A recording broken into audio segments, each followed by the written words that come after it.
Alright, there we go. So now I am back in. I had to get the always fun waiting through the Bloody Eagle load screen to be able to actually get in.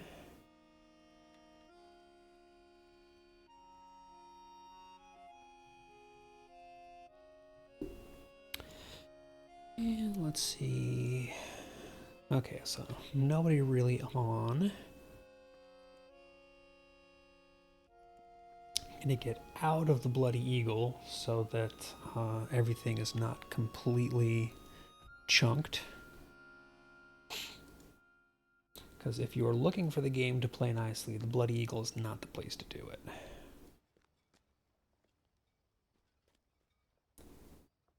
And let's see what I've actually got to do today. This week I've largely got most of the things done already, unfortunately. I don't have this weekly mission wrapper done yet, the 45. But I think while I'm waiting, I can always bounce over to Bel-Inzul, because I don't think I've done Protos yet today, and that'll give me a little bit of time to watch LFF chat, see what comes up.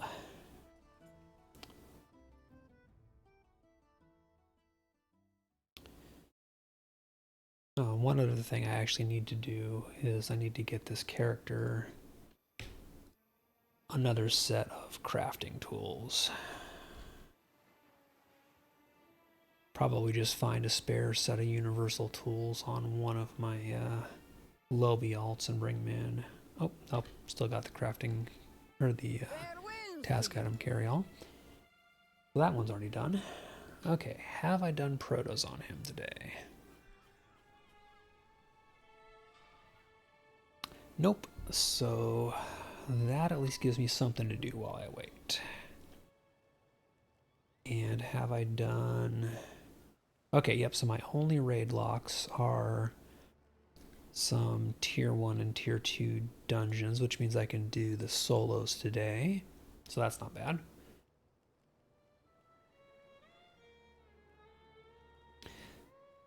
It gives me something to do at least if nothing else happens.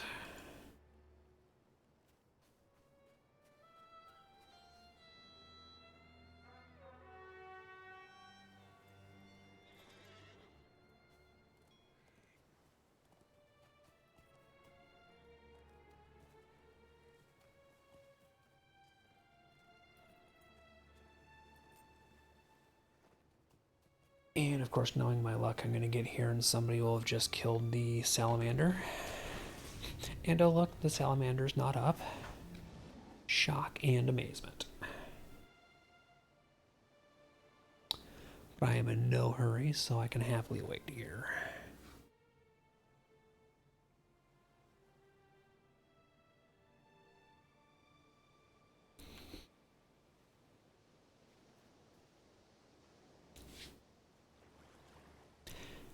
Okay, so maybe not happily wait, but wait at least.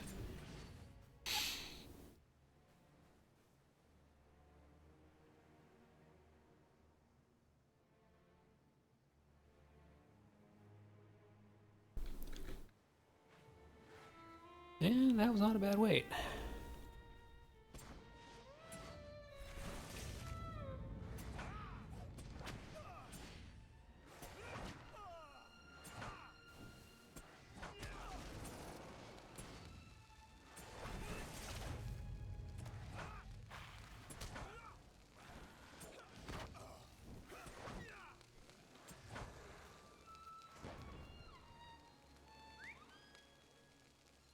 Right, quick work of the salamander.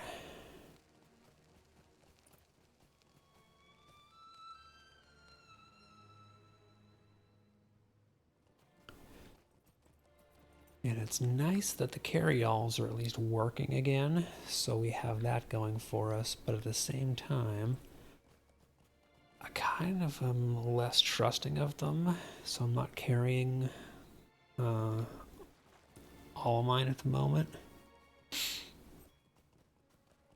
It'll be interesting to see if Update 40's renameable carryalls actually works the way that I think they're hoping it will, because that's something that's been asked for, but we were told it was going to be a big engineering lift. And then all of a sudden, out of the blue, it's like, oh yeah, that's totally happening now.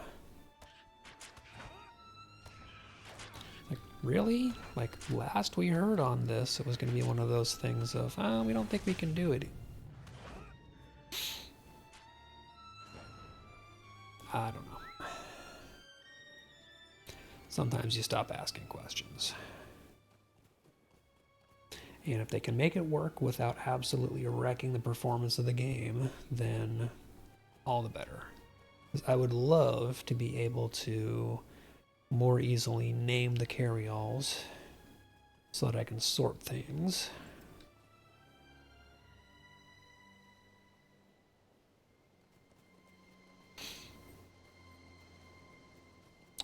Oh, and I did do some work earlier today on some of my LIs, because I've had these stupid boxes piling up for my reward track and just getting like out of hand. So I actually got about 100 of them opened today to get the materials and scrolls and things like that. So I now have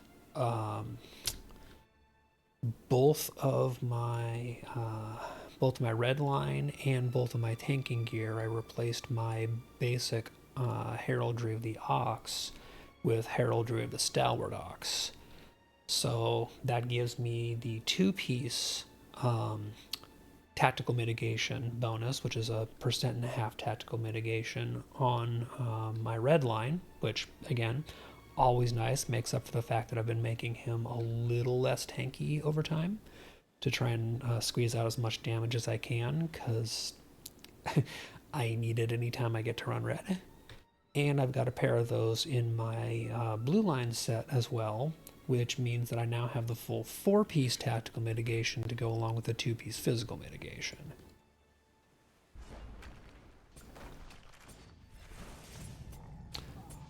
So that was nice, being able to basically just get a full set of the golden barry heraldries in both of my allies, both my builds.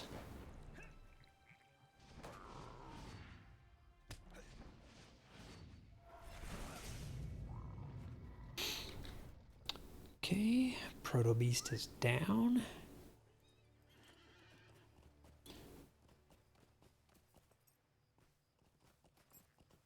Yeah, definitely does feel like, even though I've got to be a bit more careful now with some of my management, I am putting out a heck of a lot more damage in bursts. So I think the moves overall have been good.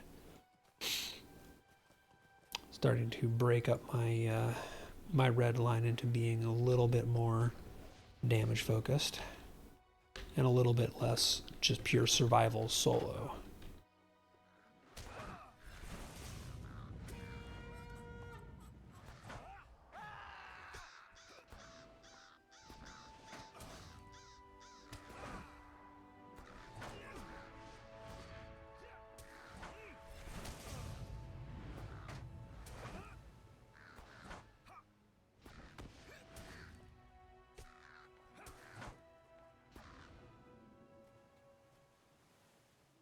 Waiting for things to come off a cooldown, then I realized that the bird is already dead.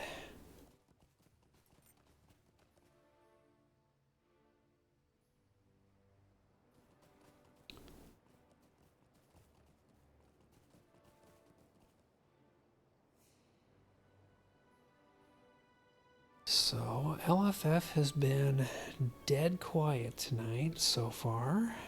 That's not a good sign.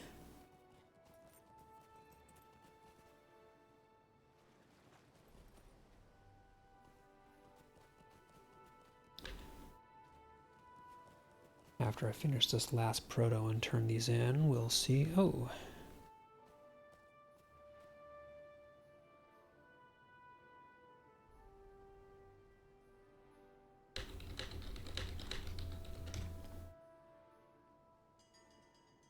may have a... Here we go.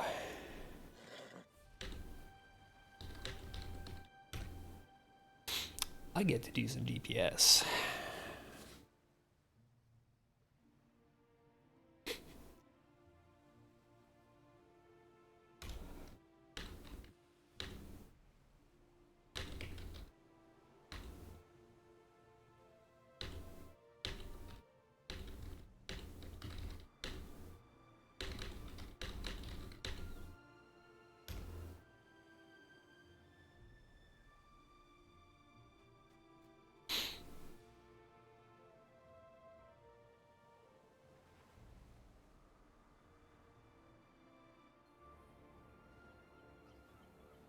Okay, let's see. Get my good food going.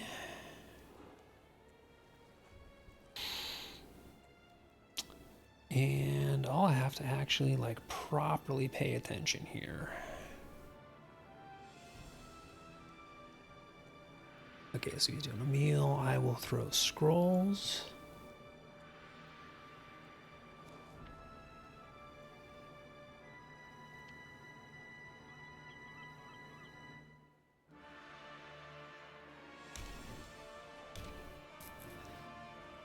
And awesome, we've got a Beorning healer, which always a good thing in this one in particular, because we get the power drains not affecting them.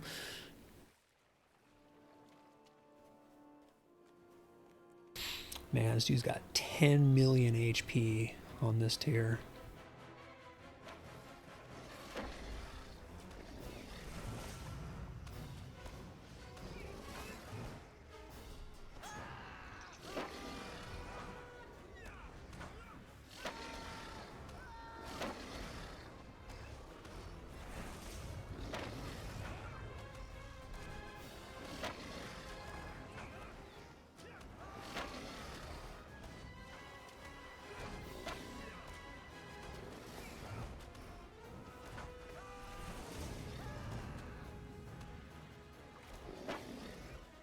Cursed stun.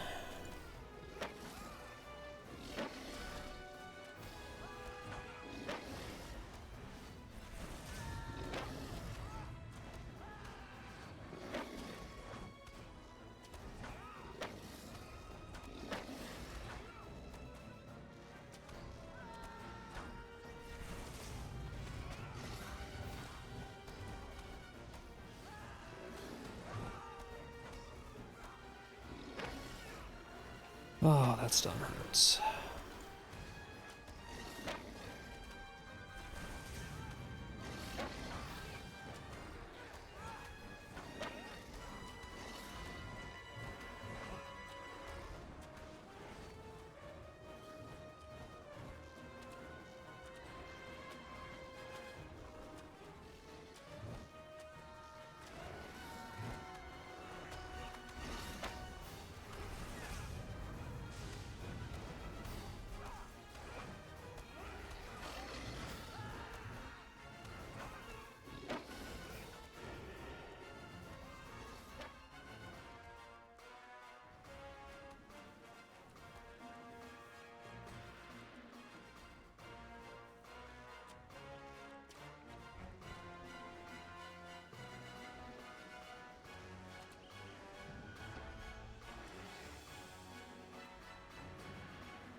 Alright, really annoying that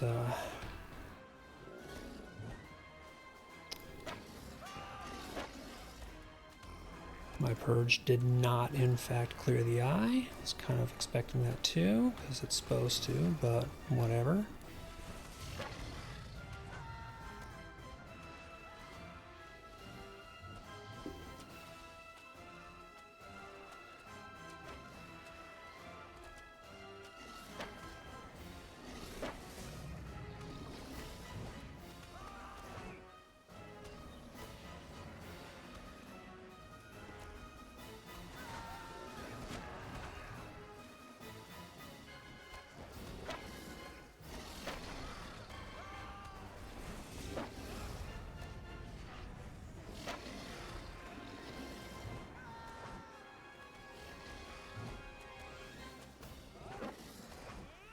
Well, that's going to be bad because the healer just died.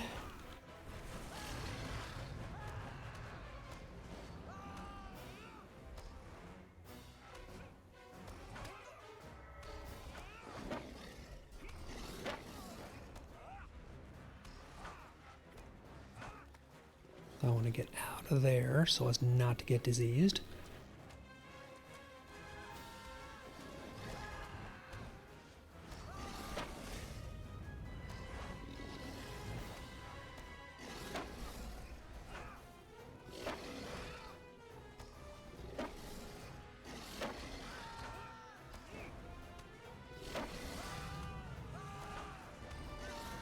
Okay, so yeah, unfortunately I cannot do pass through with Fear Nothing. Really wish I could.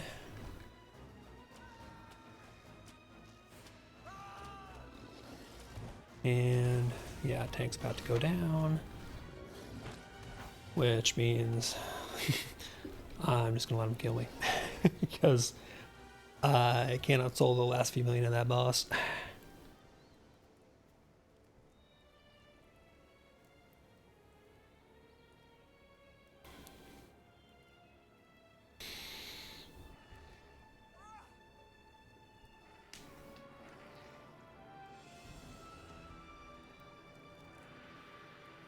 Luckily, the food I'm using persists through death. But that did give me confirmation that you have to get the purge off when Predator's gaze hits you before it turns into fixation.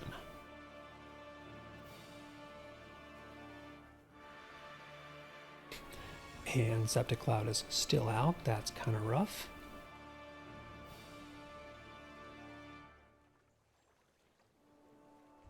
All right, take two.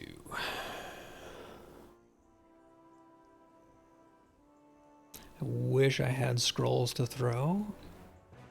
The healer just went through the septic cloud that was still out.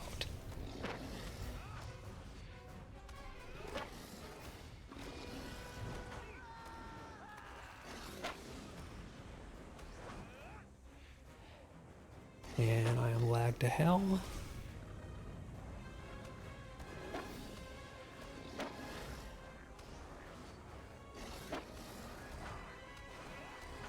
Okay, yeah, so basically when Predator's gaze goes out, you have to catch it right when it's still Predator's gaze.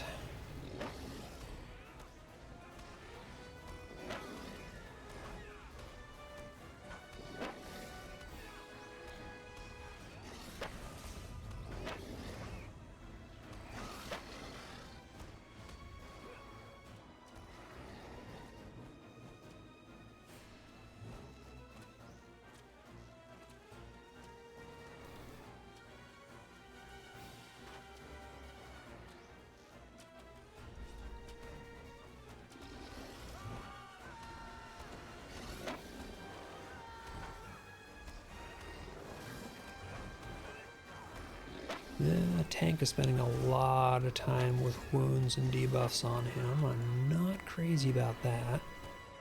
That does kind of worry me.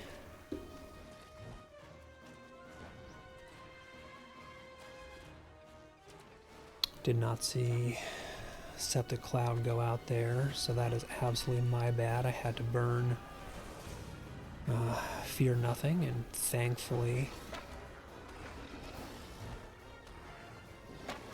got it back in time to cleanse that eye.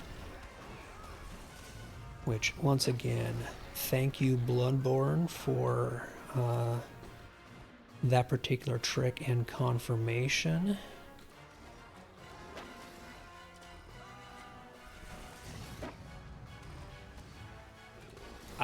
Excellent, thank you for the move there.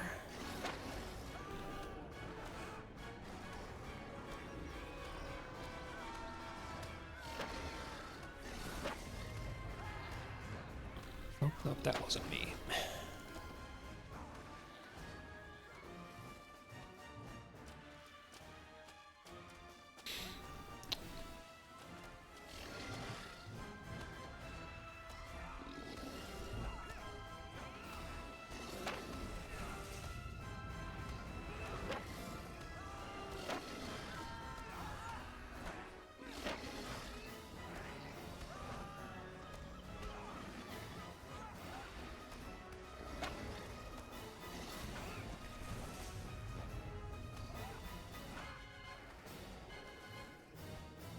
he's down to 5 million, and we're looking good, but again, the tank still has septic wound.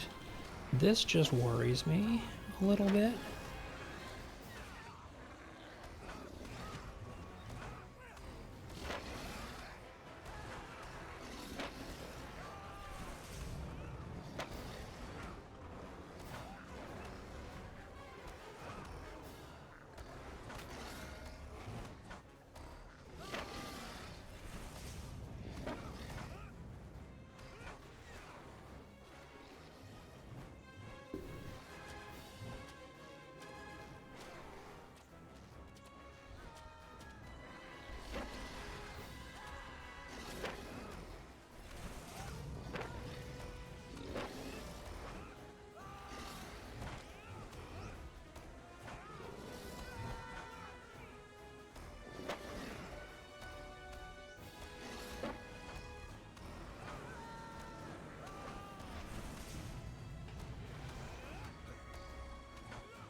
Oh, hell, he got fixate off on me.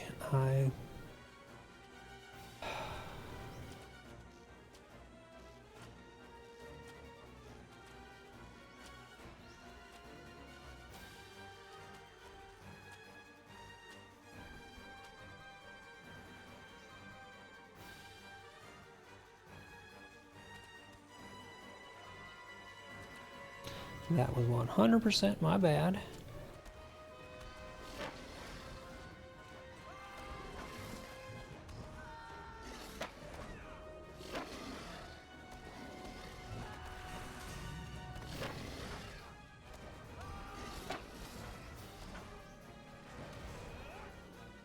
I was paying attention to other things and did not see that happen.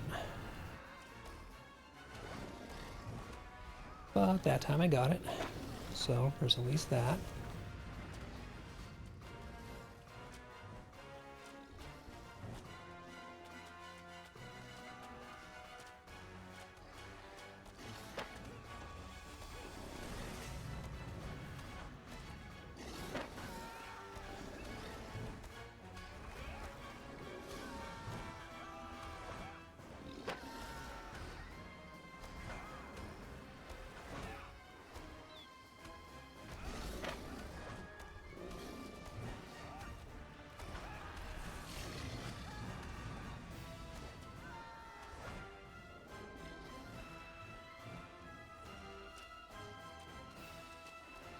Oh, come on, 730K.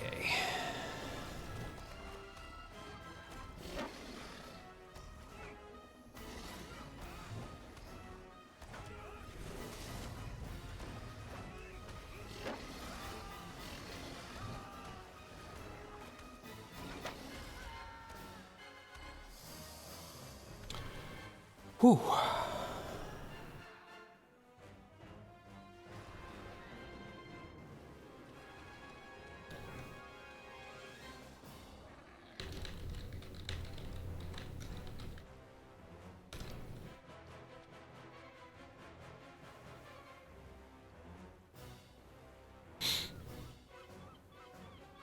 So, crap loot on the first chest. Tarnished Umbari Bauble.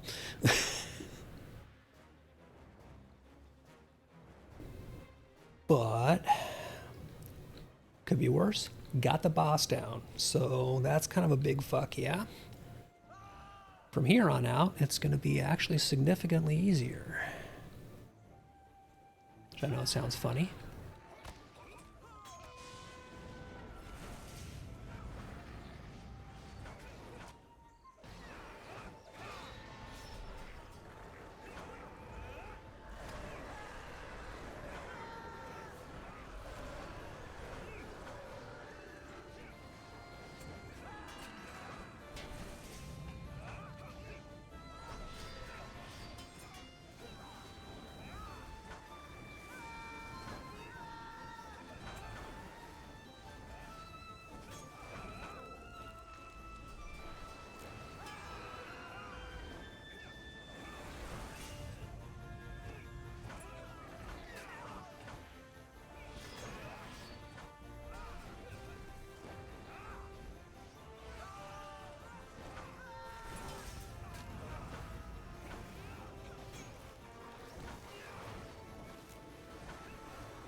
It's also so weird not tanking this.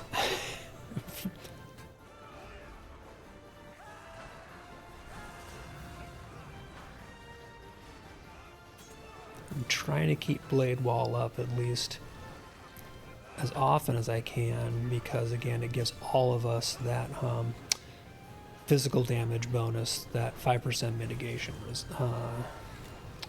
bypass.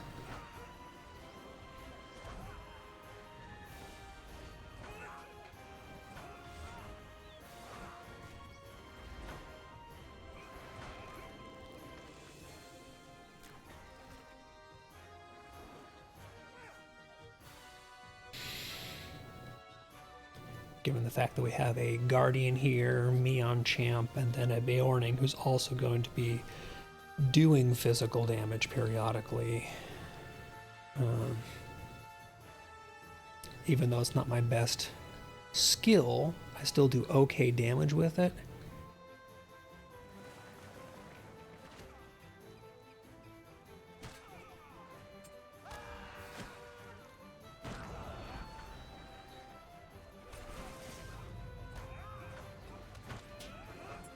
Give myself some healing there.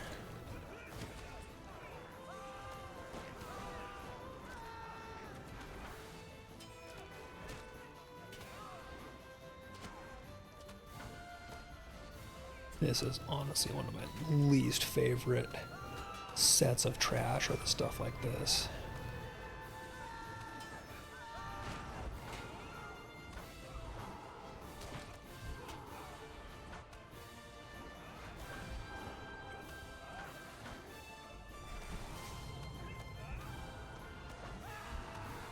There we go. Now we've got our ranged jerk in here.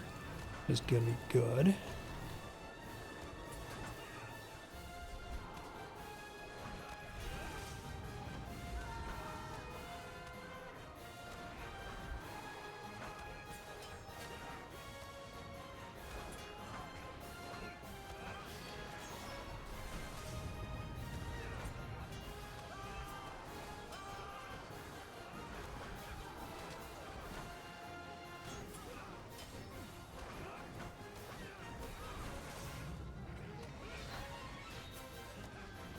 Think I got that off? Yes, good, I did.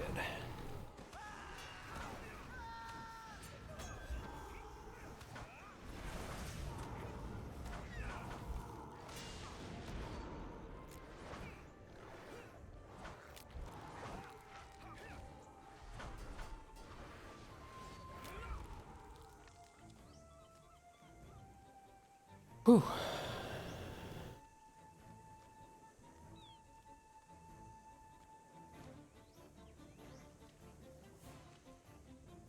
Okay, get our trash bypass in. I do not want to be the one who screws this up.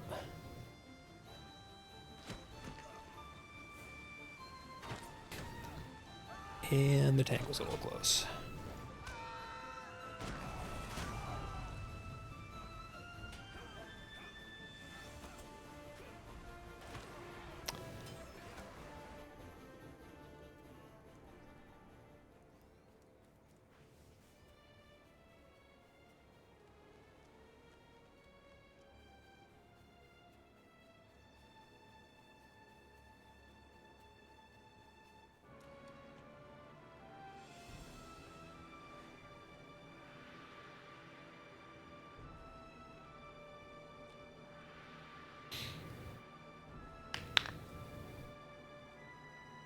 Thankfully, it's a trash fight. So I do not need to waste the bear's battle res.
This dude here is a Scion. That's why he's being annoying.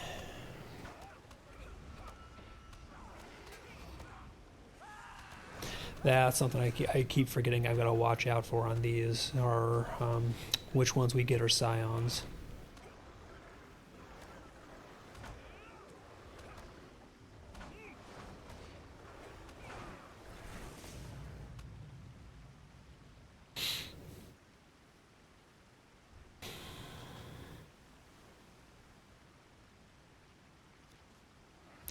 But means I can rethrow scrolls.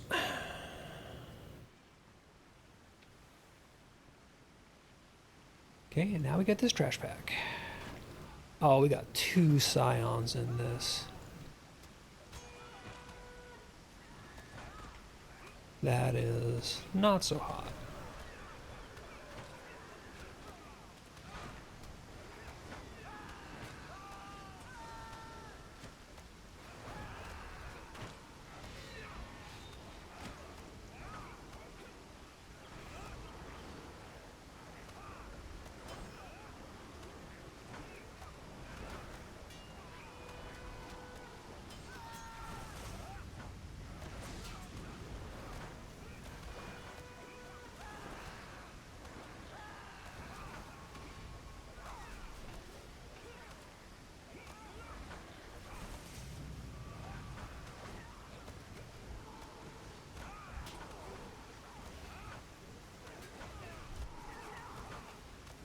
Okay, first Scion. Oh, holy crap, we have 3 Scions in this pack?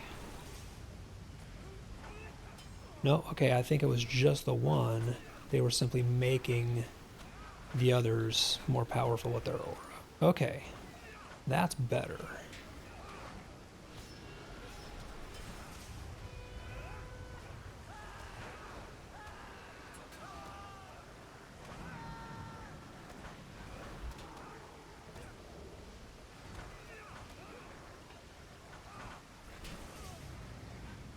Second, I thought that was going to be really bad.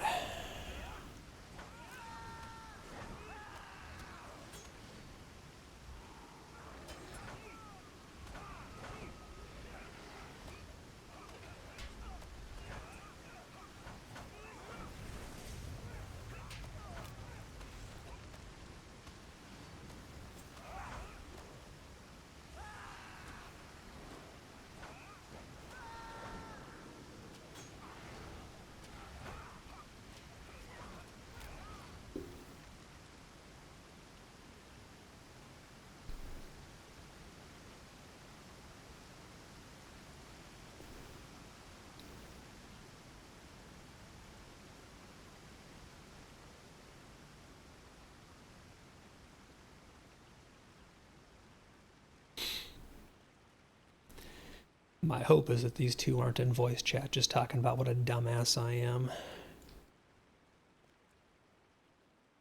Oh, okay, so these dudes do the pull down method, which I love seeing the way other groups or other tanks do a fight. So I'm really curious to see. Oh, because you can avoid this dude if you do this. That's really interesting. So it's like stopping them right here, taking the trash out first, and then going and taking the big boss. So for the higher tiers, I can see this being a really good strategy. I like it. I am going to have to remember this one.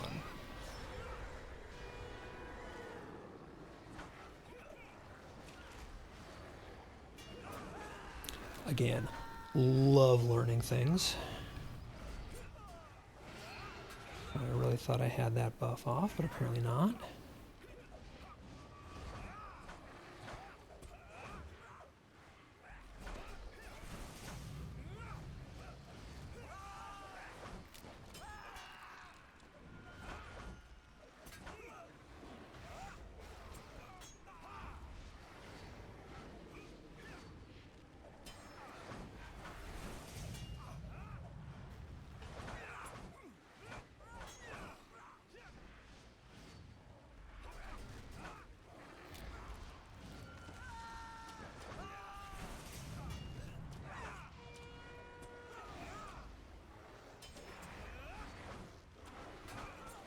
Yeah, I am absolutely going to have to remember that particular strategy for next time we were in here on a higher tier.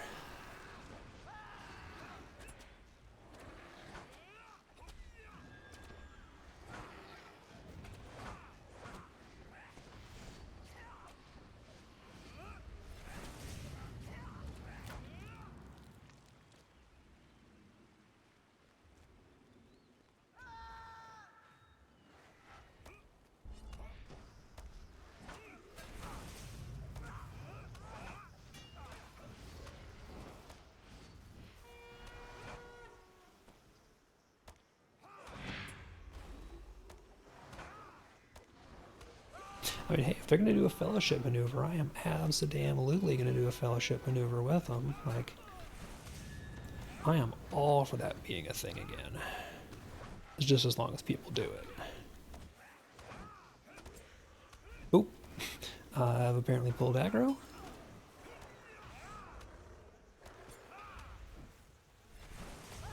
Oh, I bet it's because the tank stunned. Tank got stunned, rather. And I am not spec-rabbing Ire.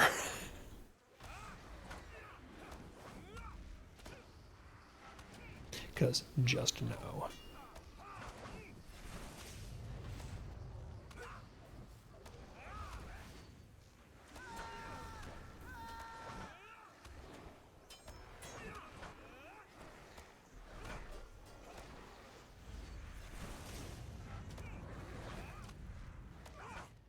Ooh, okay. Next, the big stupid monkey.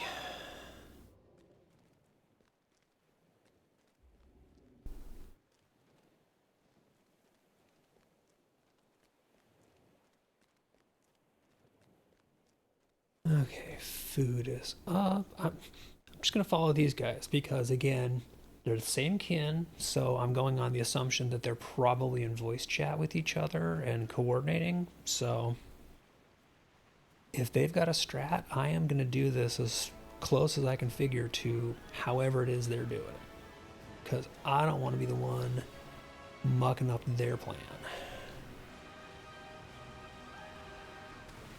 Okay, so he's going this way.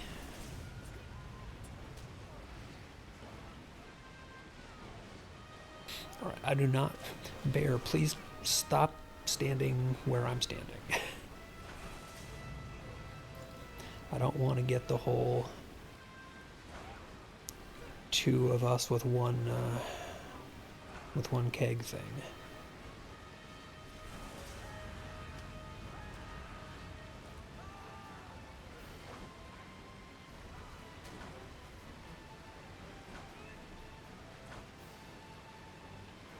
Oh, that was some ugly lag right there. Do not like.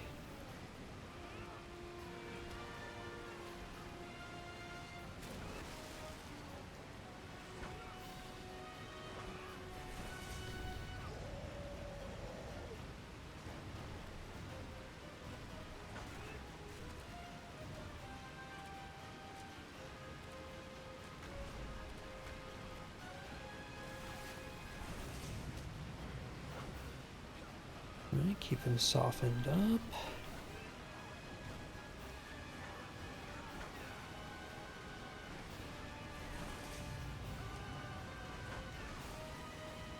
I want to be at a distance for ground pounds.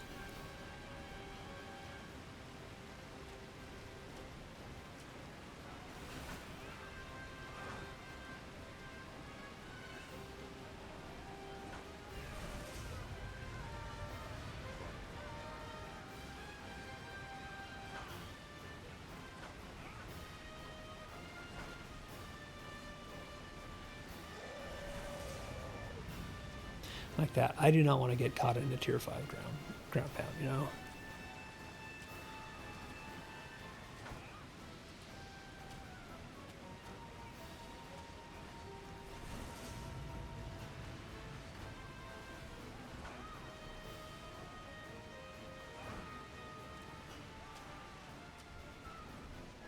Okay, I'm not sure where he's taking him.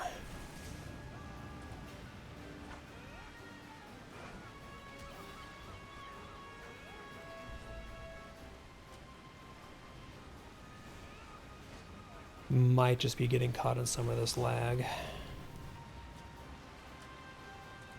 So we're definitely getting some of that.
Again, do a bit of taking care of myself there for healing, because don't want to be the healer burden.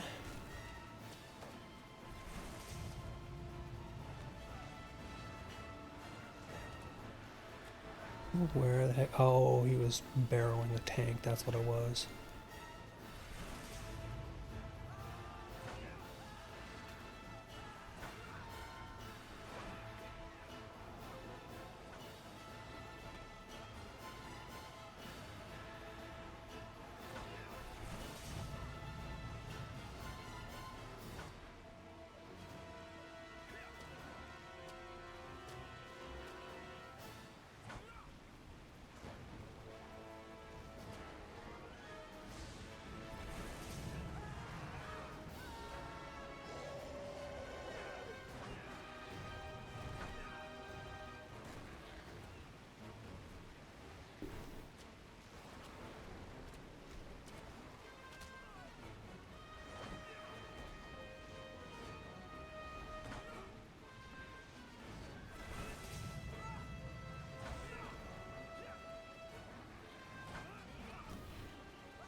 Yeah, unfortunately, the Beorning and I don't have a great place to be apart from one another when we get barreled here next.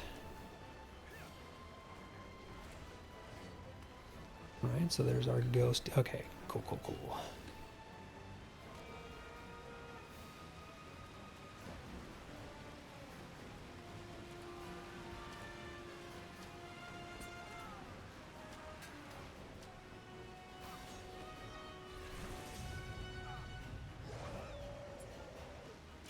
He's doing ground pound.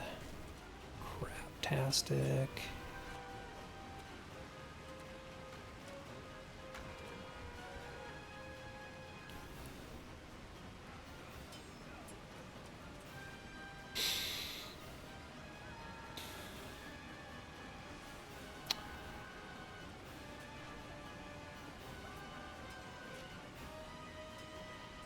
Okay.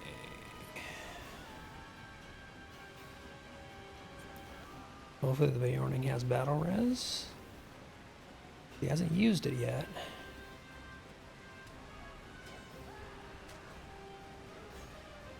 Just these untankable ghosts are really obnoxious.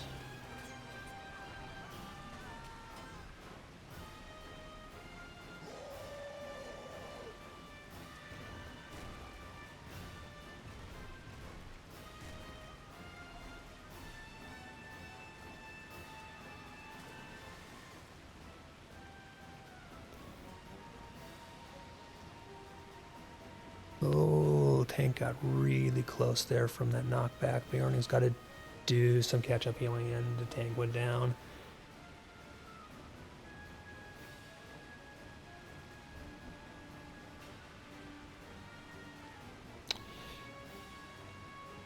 So it's weird that we didn't get a battle res there, which makes me wonder if the Beorning's in a weird spec, maybe?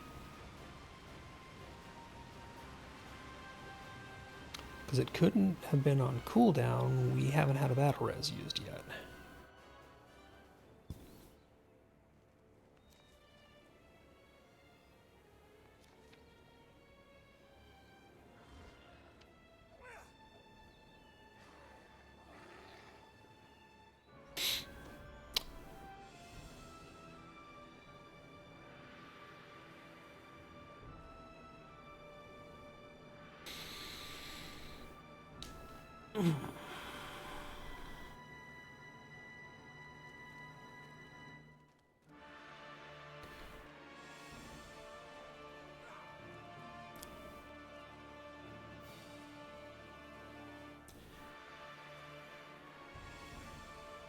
I do wonder why the tank was keeping him over out of the water. Not the way I've done this or seen it done, but again, not me tanking. Always interested to see how other people do the tanking.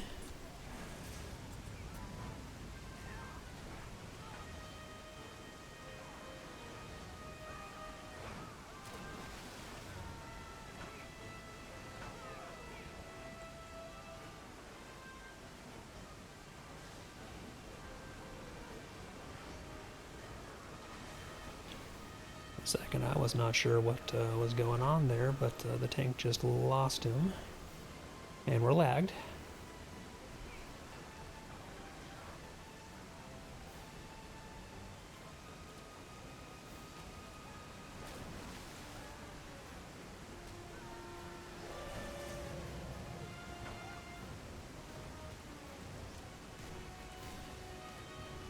But that's why we got potions.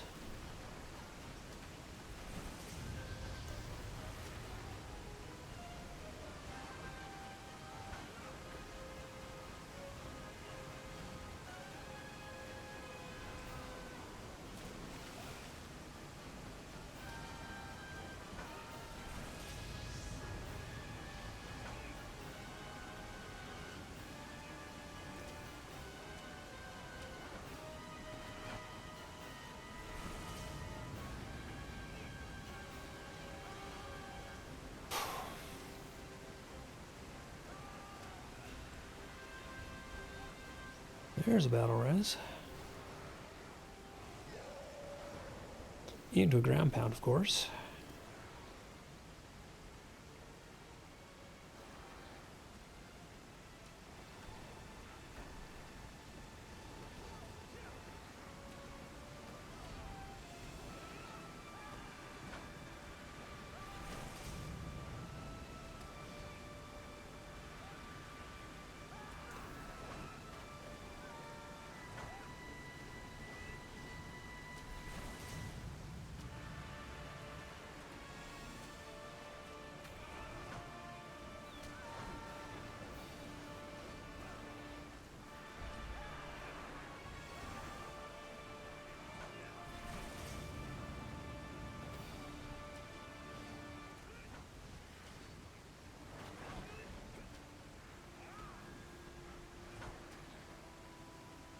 Oh god, the lag. This is not a good fight to lag on either.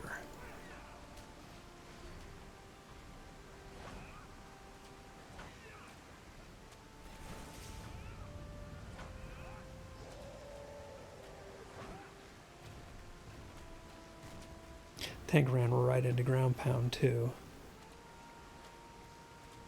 Which I'm wondering if he was not seeing the induction or if that was planned.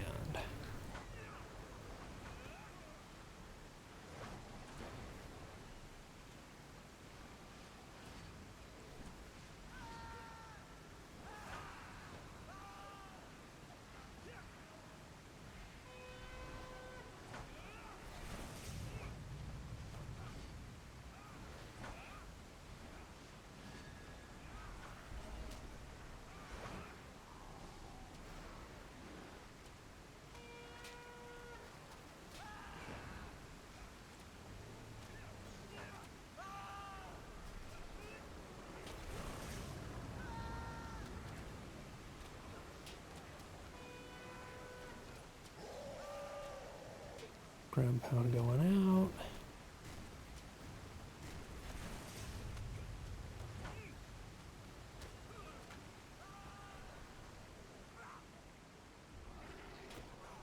Okay, we just had no good spots there to stand.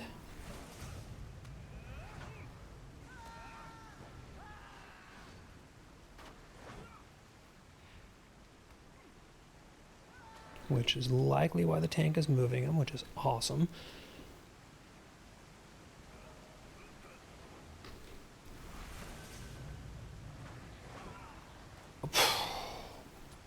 Wow.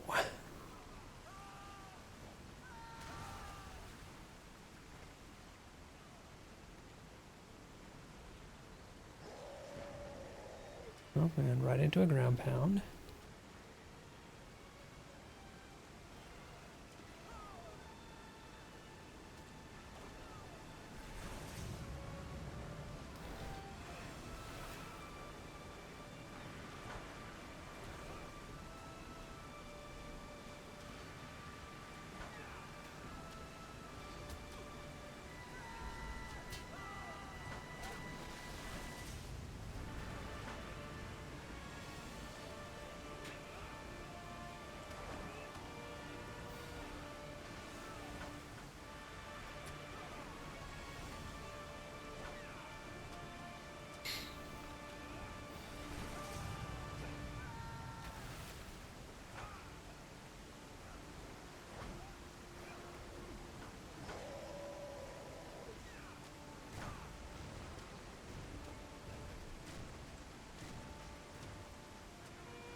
Okay, tank is getting us some clear air here, it looks like.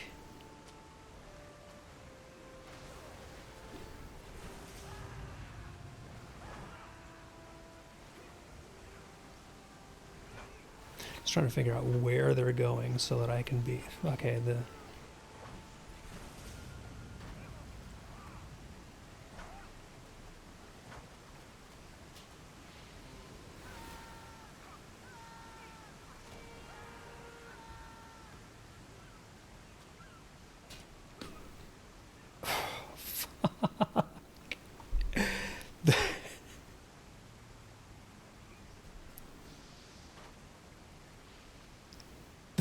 the fire barrel just absolutely decimates me when that crits.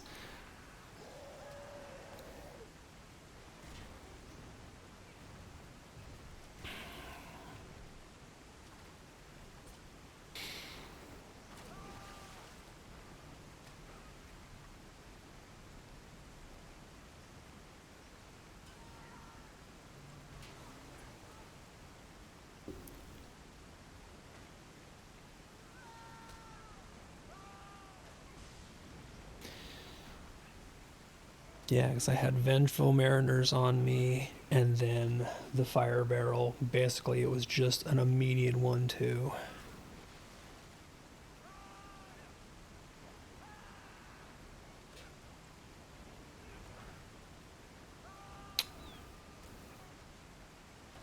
Oh.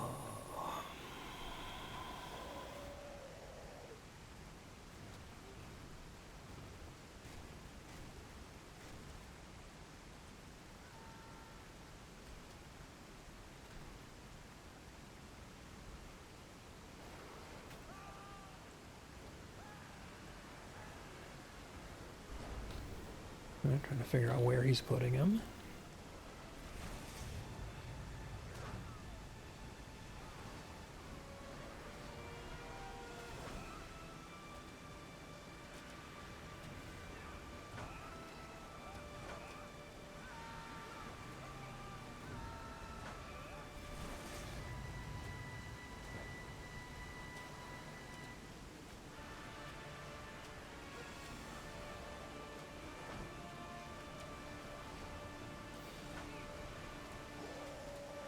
And right into ground pound.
Oh.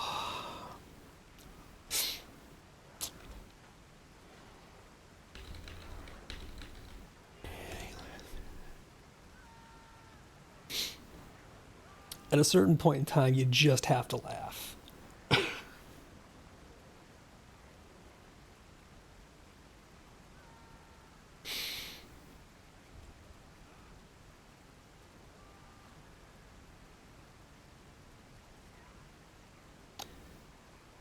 Oh, the healer just went down. Dude turned around and walloped him, and we have him at like 500k. That is just not cool.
This is where you almost wished we got another round of ghost here so that the ghosties would damage this guy.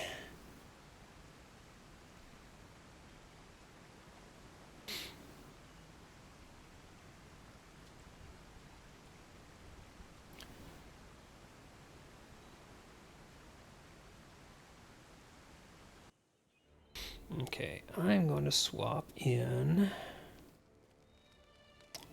some tack mitt real quick.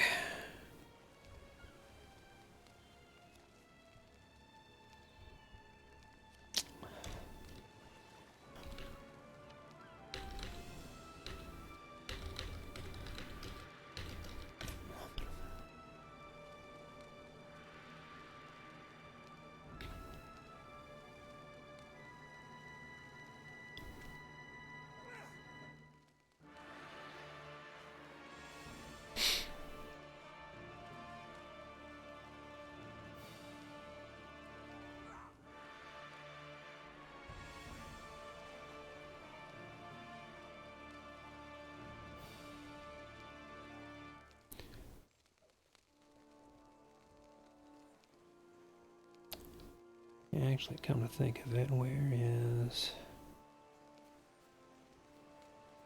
Yeah, it doesn't have a lot of tack mid on it. The necklace? Yeah, necklace.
And there's another ground pound.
Oop, and the healer's down.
What is he? Oh, he's ground pounding the ghosts.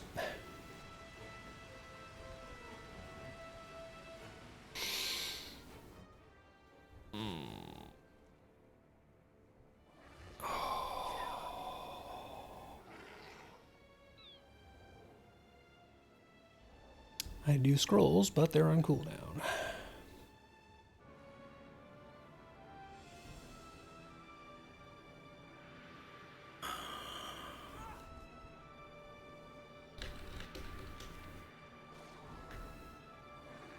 Oh, somebody else has them.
Bear doesn't die.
Oh, shit. Oh, thanks, Dad.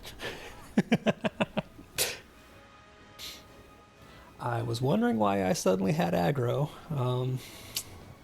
Yeah, that had happened.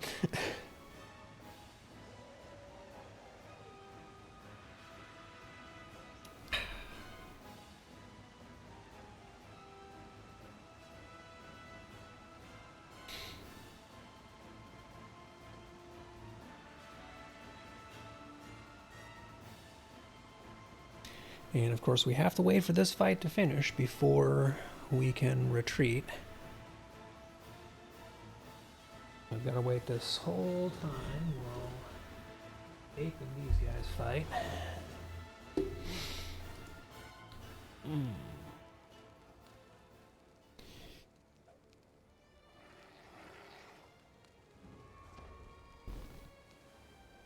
Where is...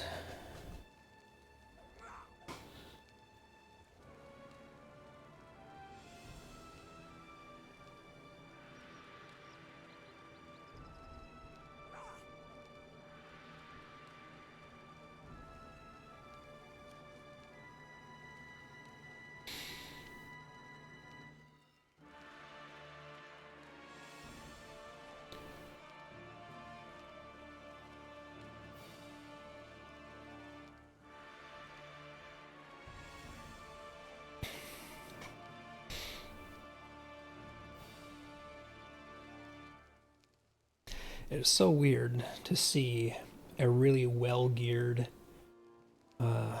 tank that still is under 300k morale. It's just wild that Guardians do not have the morale pool that that I'm used to having on this champ or other characters.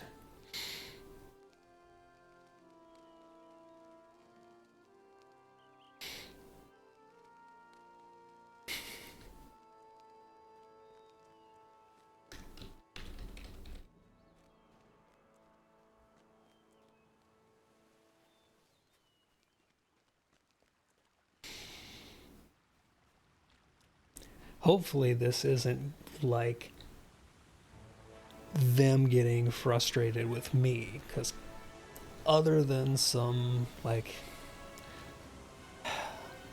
bad puddle deaths, I think I've pretty much been handling things. What's the range on Blade Wall? 5 meters. Okay, so I can actually do Blade Wall from a significantly further place away than I thought I could.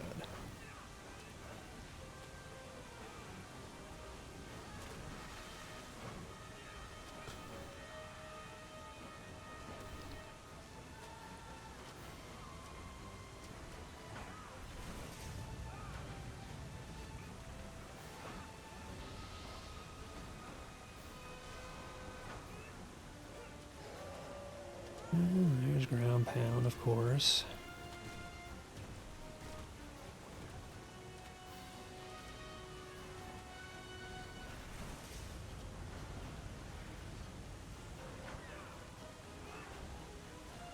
Ooh, thankfully I just caught the edge of that, and then didn't get walloped by the monkey. So, that could have gone a lot worse.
Okay, he's at least getting ground pound going.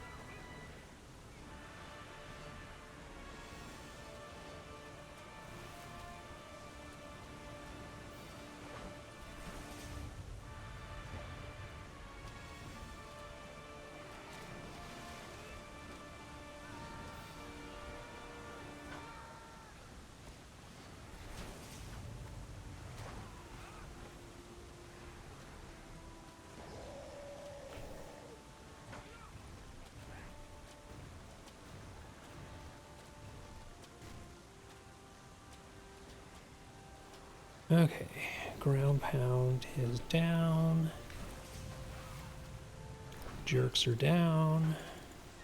Oh man, look at that, whole new batch of them.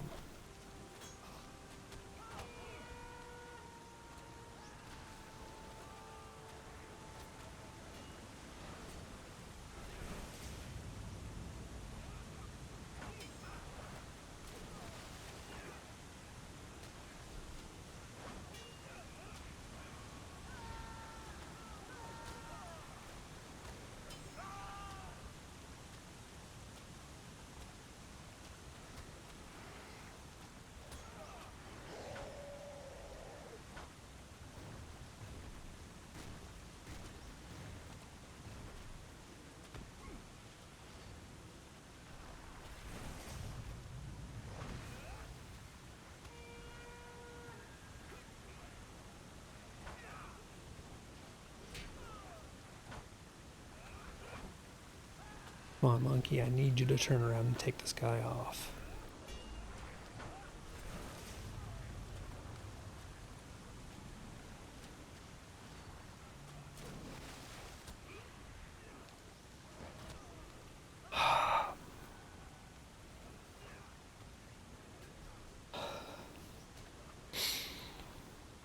$2.5 million, 2.4.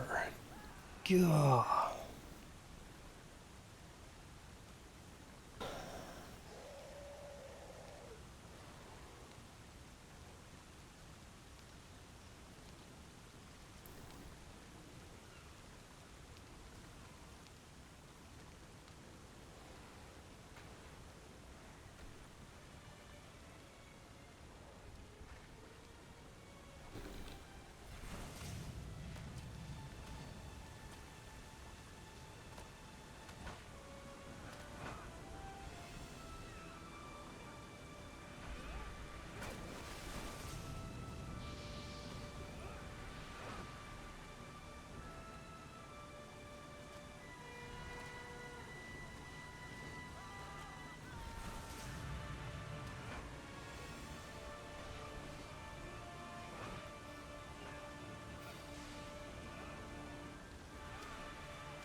Oh, holy crap. That kind of destroyed my hands there. Not even set gear. Jeepers.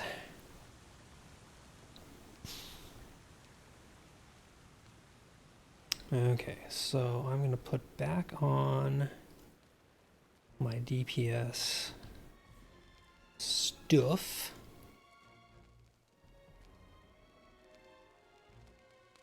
Actually, no, you know what? I'm going to stay in this slightly extra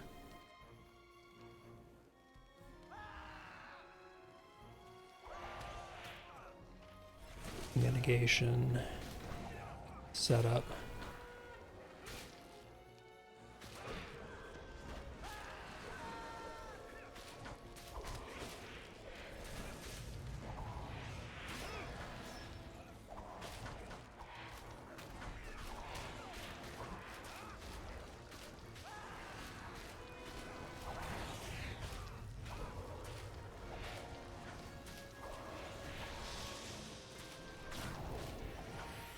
Man, I only have so many interrupts.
Ooh.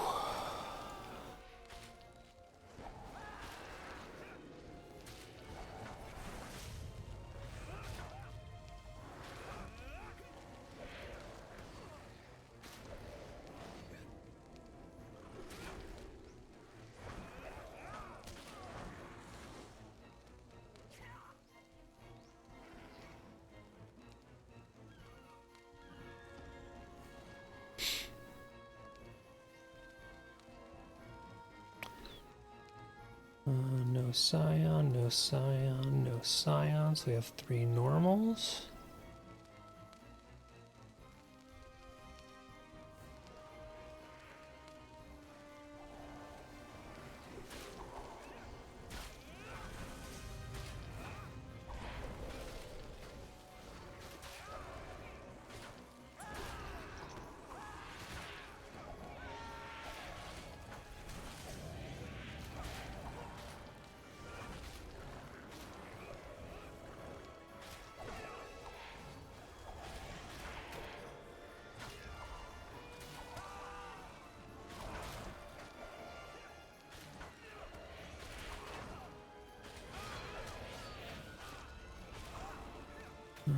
This stuff sucks.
Oh, I think the tank and I both interrupted that one, unfortunately.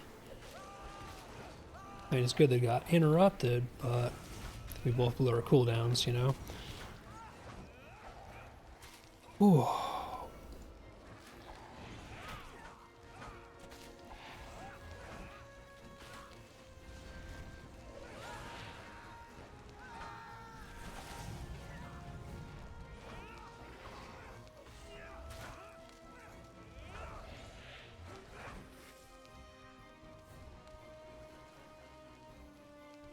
Now for the bullet's gonna suck.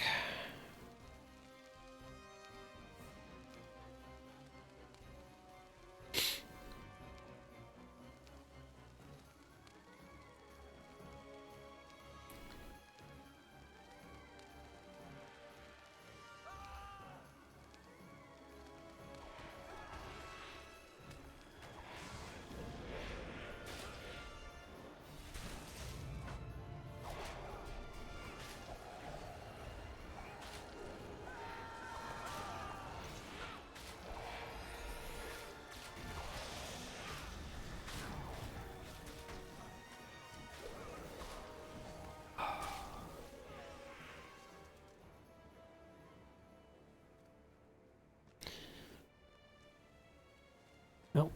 This is why we have VIP, so that this doesn't actually damage my gear.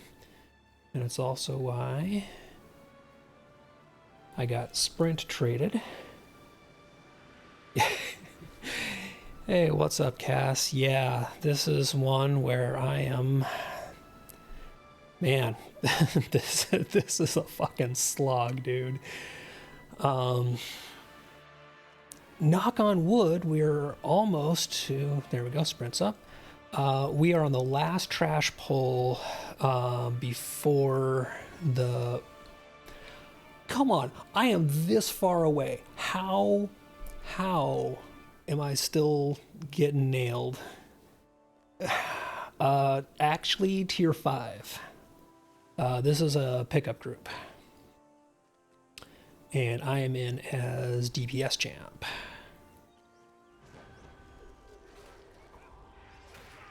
Let's see. What is down so far? Okay, looks like it's this chaotic winds.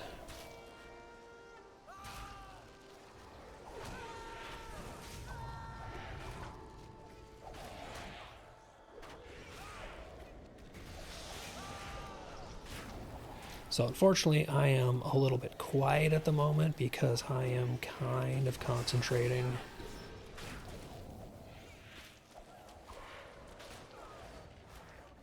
I'm just trying to take these freaking things down.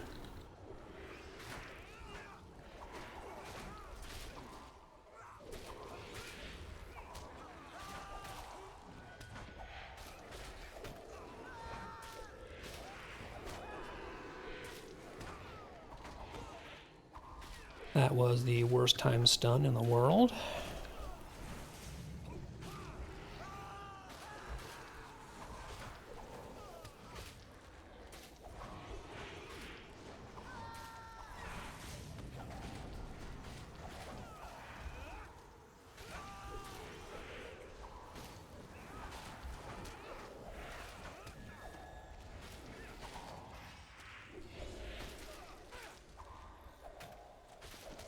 And again, terrible stuns, but it wore off in time for clobber, so I am fine with this.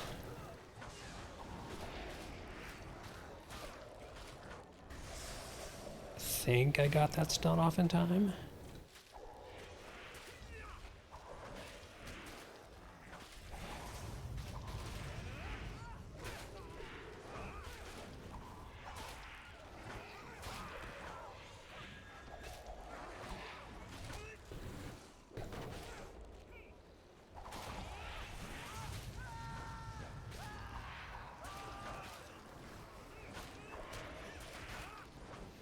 Okay, one more trash pull, and then we are to Stupid Bird. Holy crap. This has been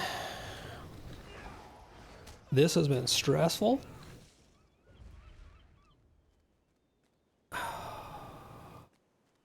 I'm going to put on a hair more survivability. I'm going back to my little bit of mitigation on my pocket and my necklace. Just making sure I'm actually getting the right stuff on. Okay. Gives me more mitigation and more mitigation. Perfect.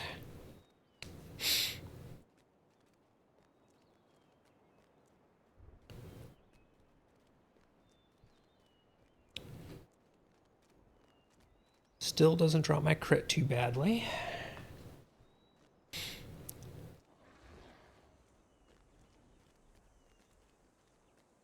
And I'm hoping that these guys pillar dance.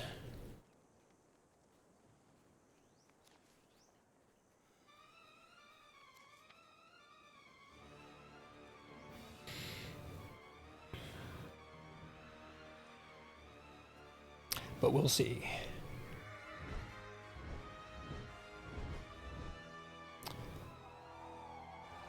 It's really, really been interesting watching the whole, like, what other people do tanking, you know?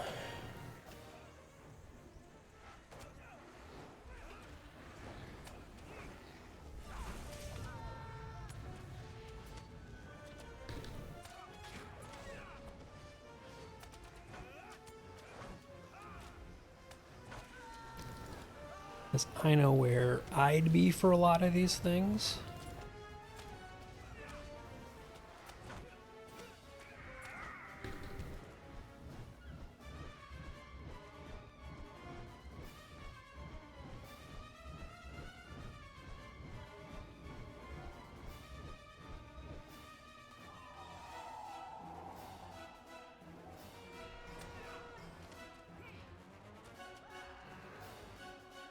Oh, and he's summoning Cyclone.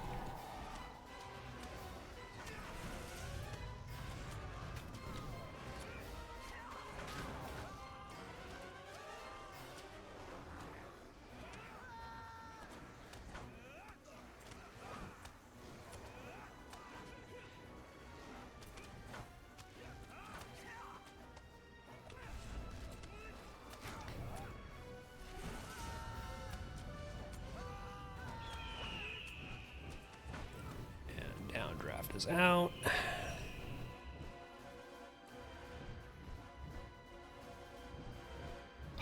Oh, that tank is just getting blown all over the place. And he got blown all over the place. Thankfully, battle res is coming in, and I'm gonna run. All right, tank has him back.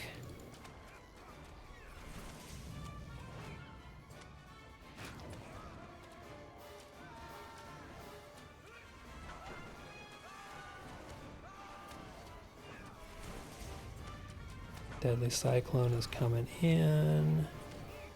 Please move him. And Tornado's coming out.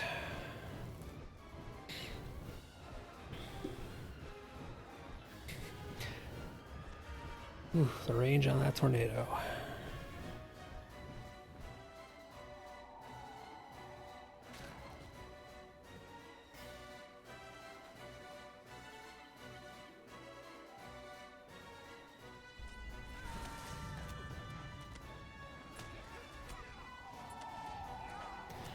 Trying to get his corruptions pretty much handled. Ooh.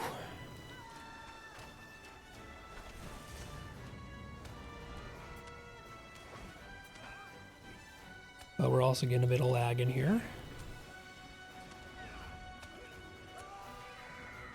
Okay, Deadly Cyclones. And Downdraft.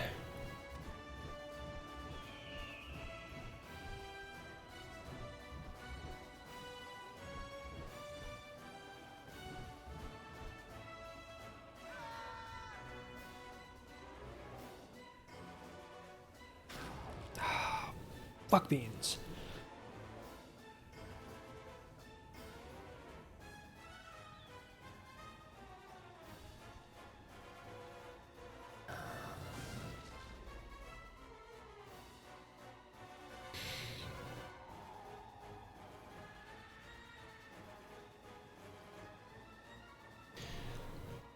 If we get through one more of these cycles, should have a bear res.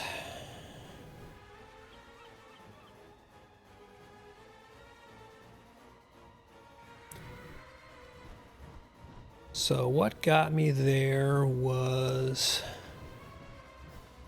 Tearing Winds and Downdraft. So basically a combo of his unblockable range and getting hit by a Downdraft.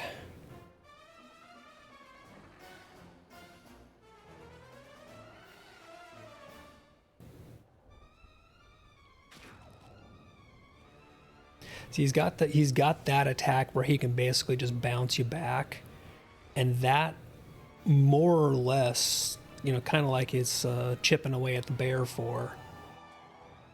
There's not a lot you can do about it because it can go through the pillar, and if he targets you, you're just like, eh.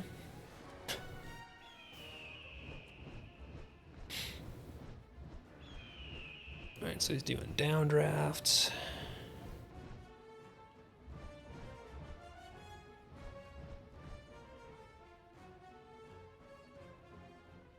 $6.3 mil.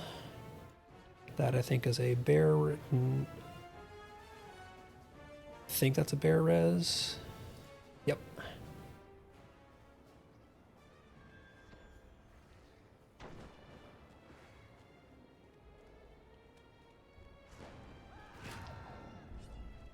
That right there, obnoxious.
think the tank might be moving him to here. I'm not sure what he's doing. Yep, looks like it.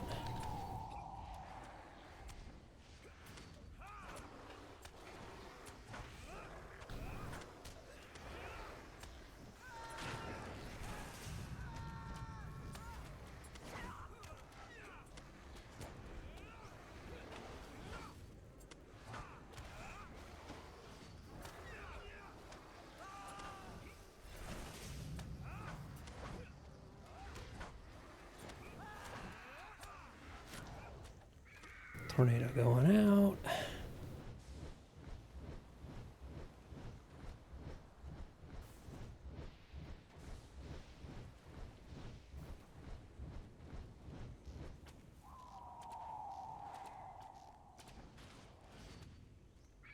Oh, and more cyclones.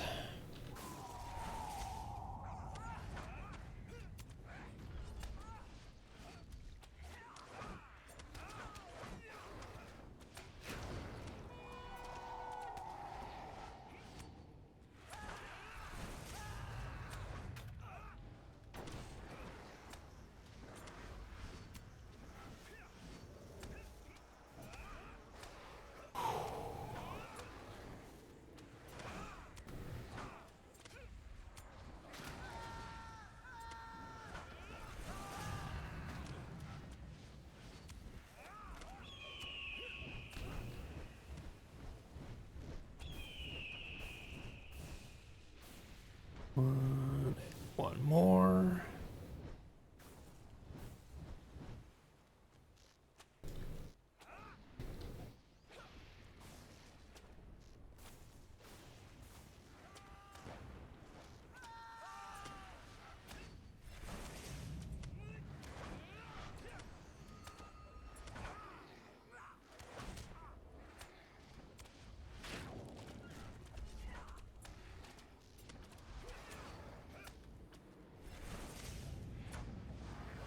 Oh man, it is coming close.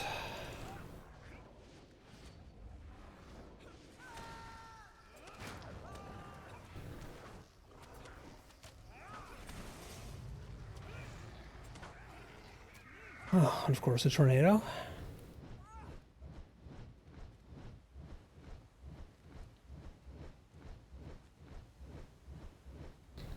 It's got 700k left. Like, come on, man.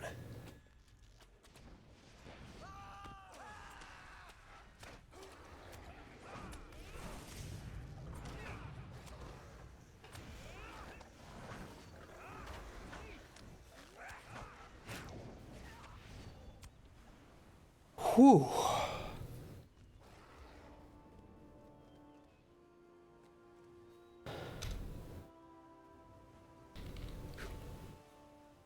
Holy balls.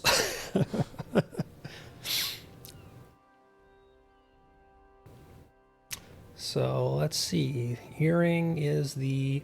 Man, I got the hunter earring. Oh well.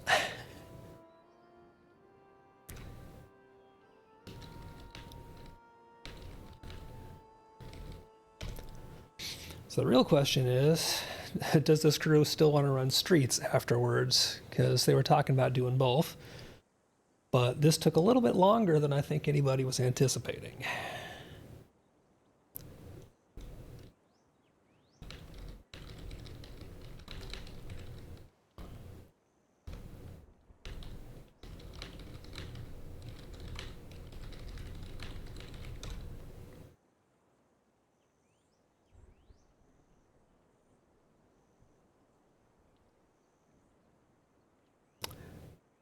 Man, the tank got the keen earring, which is the vitality crit, and 2 essences, which is just the oof, nice. Yeah, these are account bound. They're tradable, but I'm not going to ask these guys if they're going to trade loot to me when...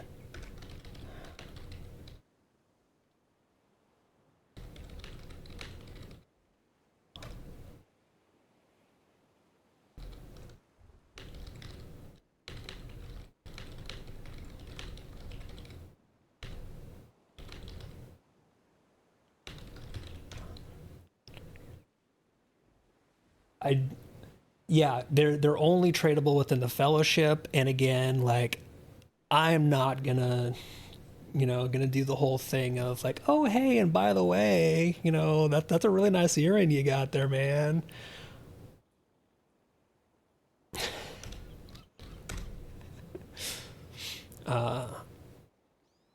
What did the Beorning get? The Beorning got the ornate earring.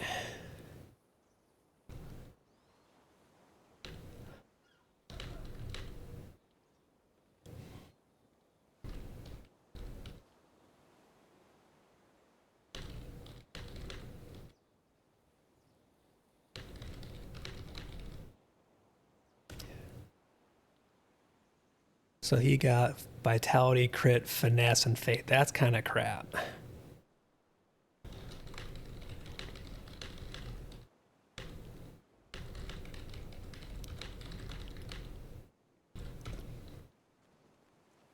All right, so leave an instance. Nah, dude, because here's the thing.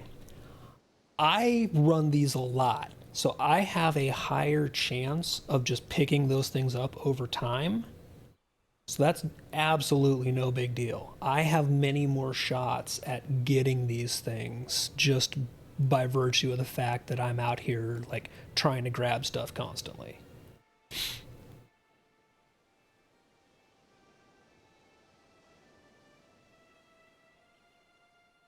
The thing with this one was if you look at it, it's not just the specific earring it was, but it's the fact that he got it at level 523 or 524 because this is T5. So that was the ooh, because it's the tier 5 version of the earring.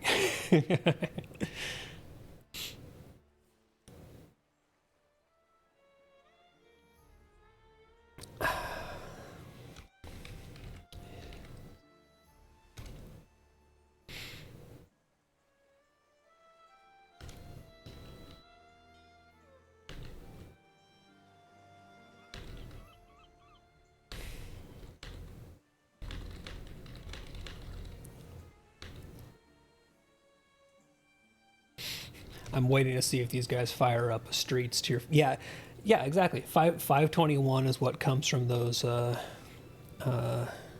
like tier 2, tier 3 stuff like that, and those are amazing. That's going to last you a hell of a lot longer than potentially it's going to last me because I have, again, I run these stupider ones.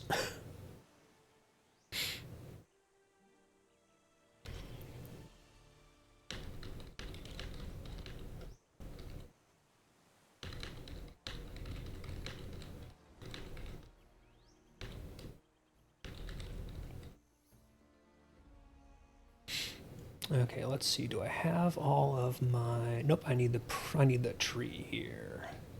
Dude, Gundabad is such a great expansion. I love the story in there. I love the design. It's one of the ones that I have gone through a couple of times with different characters, like all the way through, and absolutely love it.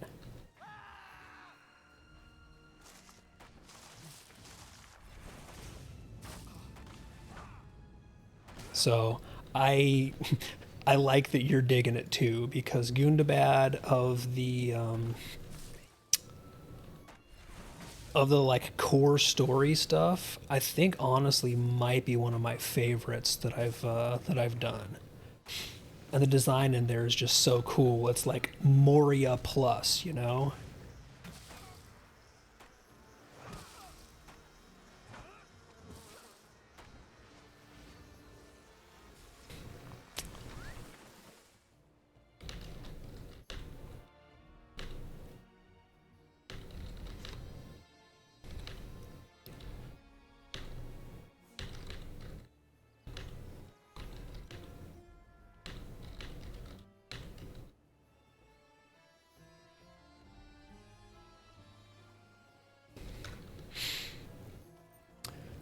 It's like we might have a bit of a break.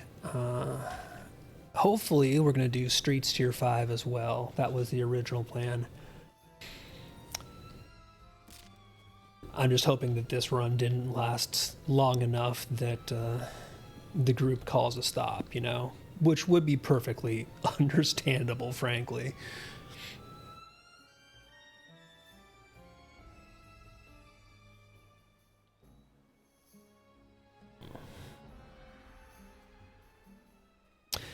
So yeah, the Beorning healer here was saying that they did Tier 4 Isle earlier with a Guardian, the Baron Red line, and a Champ.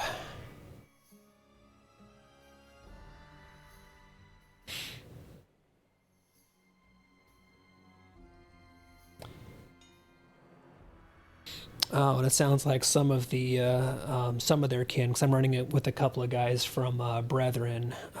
Really nice guys. Like I am appreciating the fact that, you know, they stuck with everything and it was all cool. I guess a few of the Brethren are running the raid at Tier 2 right now.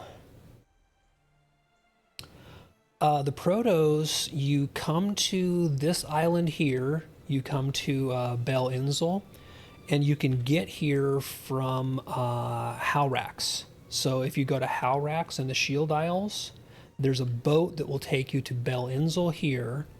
Then you talk to the Dockmaster. The Dockmaster will have a quest to basically just go check this bounty board here. And the bounty board are where you get the Kill the Protos quests. So basically all you have to do is come here the first time to this little island down here, Bel Inzel, which you can get to from Howrax. Talk to the Dockmaster when you get here. It's hard to see, but he'll have a quest ring. It'll be kind of hidden by his Dockmaster icon.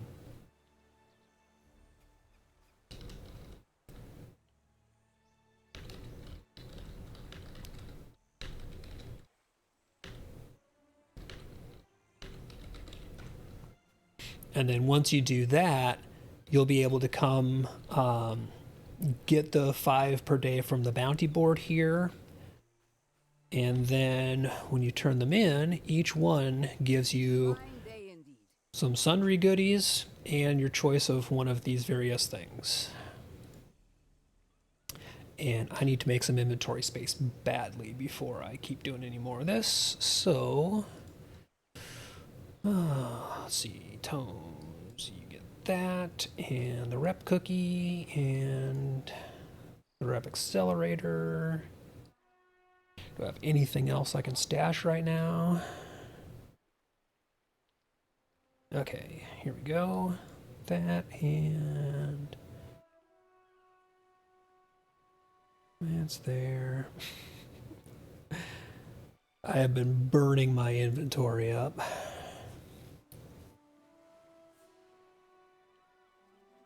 Okay, that's a little bit better.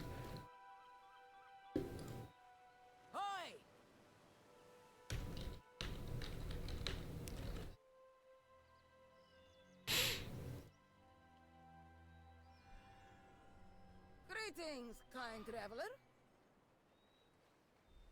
Ah, fair winds to you. It's a fine day indeed.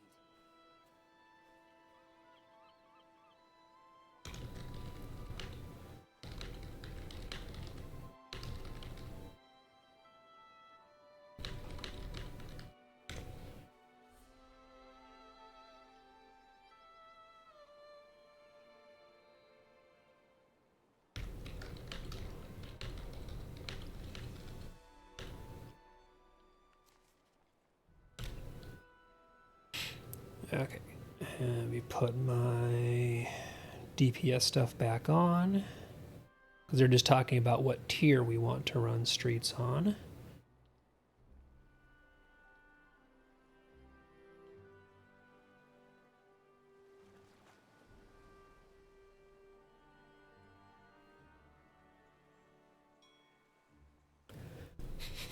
All right, they're going, they're doing go big or go home. We're doing T5. Awesome.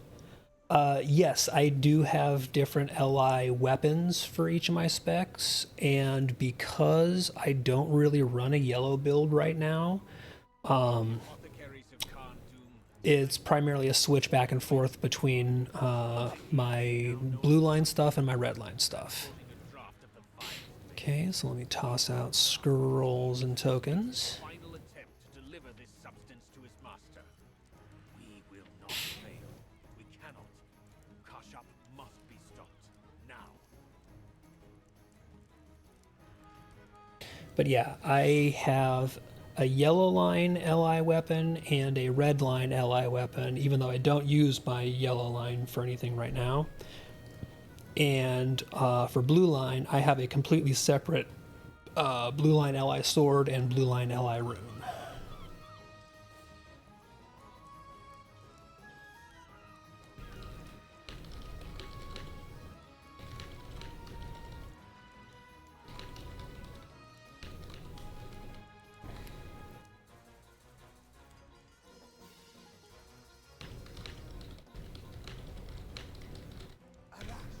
I make for the seashore. I will let my friend here roll out the red carpet. Welcome to Wumba!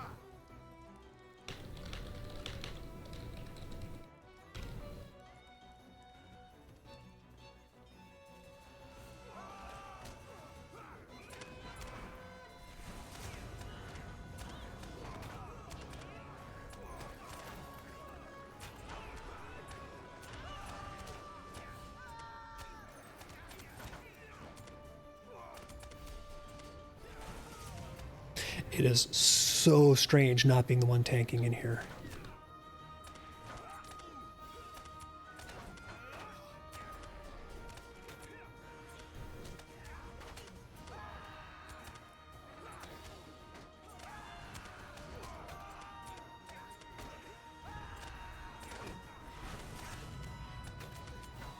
Oof, that knockdown.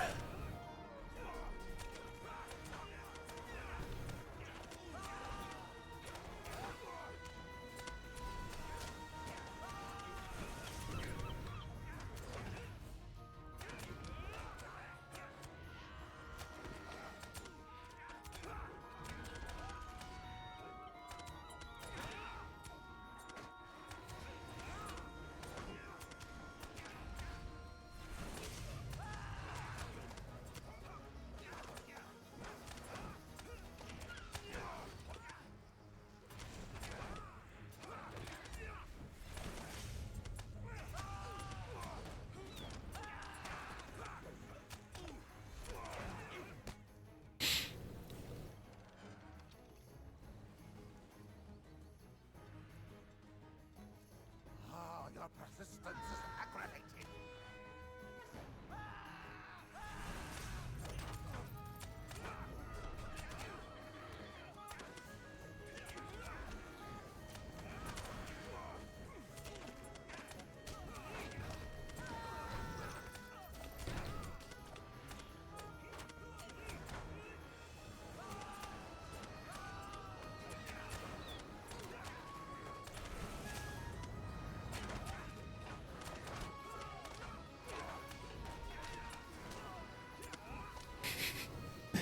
Alright, so I got a little whomped there because there was not a good place to stand. So as you can see, and this is why I don't do this when I tank, the tank was basically leaving almost no place out of the caltrops. The bear can be at more of a range than I can. This is as far back away as I can really be.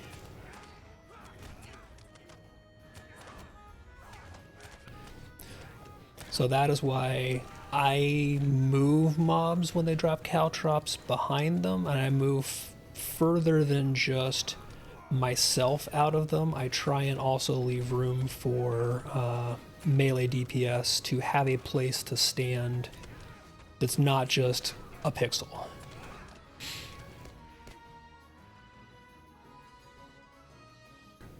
See, sniper and lookout. Okay, lookout is going to die first.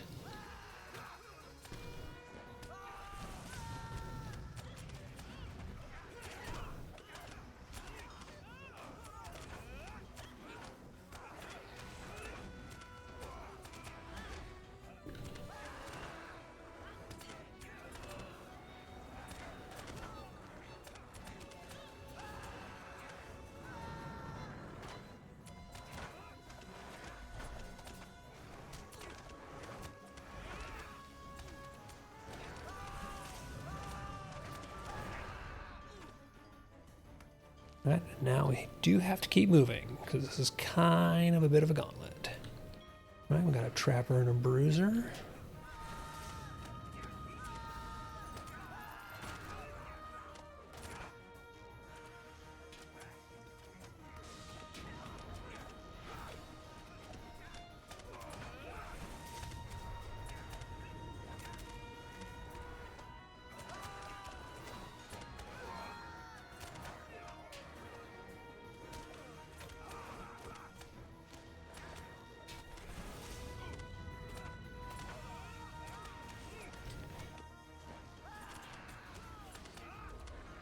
There we go. Now I can actually get in behind him.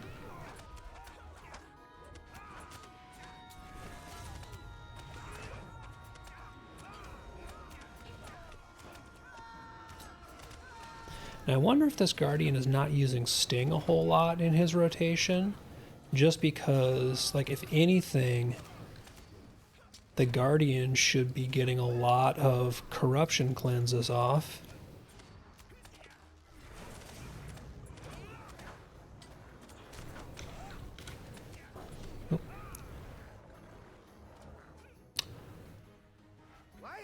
Our tank needs to go AFK briefly, so we need to get to a safe spot.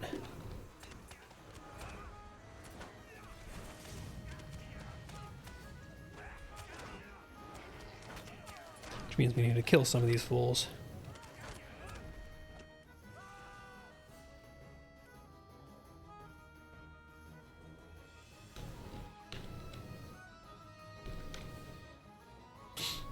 Alright, so quick AFK break.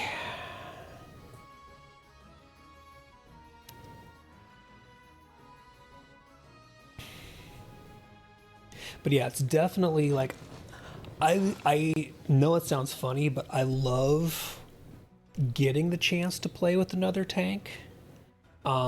Just because I get to pick up like not only cool tricks from them as far as like, oh, here's a good thing to do, here's a new strategy or stuff like that, but I also get to watch and see like, oh, here's something that I want to watch out for so that I can hopefully not land things in this situation or scenario while I'm tanking, because again, getting that perspective from this side gives me more of more of a view into how I can help the people I group with.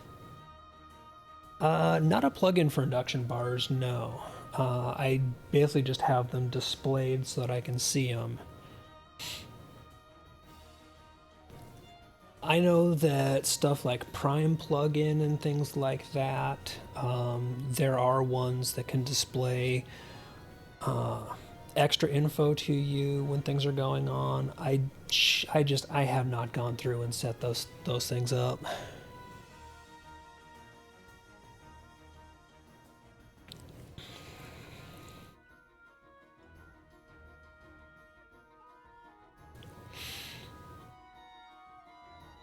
Yeah, it's one of the reasons why I really like playing multiple classes and multiple roles, so that I don't just have the one view of, well, I tank or I DPS or I heal or I, do range DPS or whatever.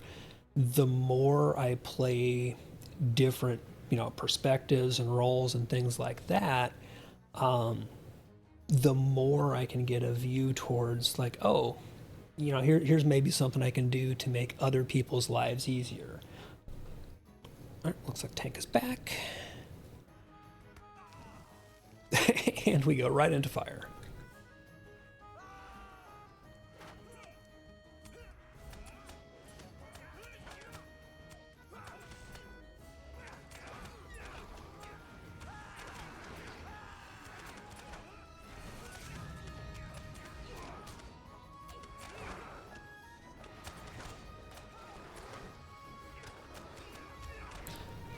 Yeah, I'm really wondering, because this tank is a Guardian, which means they've got Sting as their corruption. Okay, there he's mixing Sting back. He's mixing Sting into the rotation.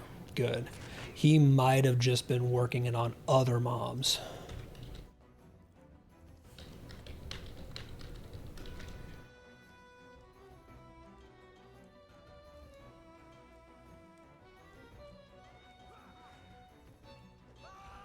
Oh, nope, he's not doing pull to here.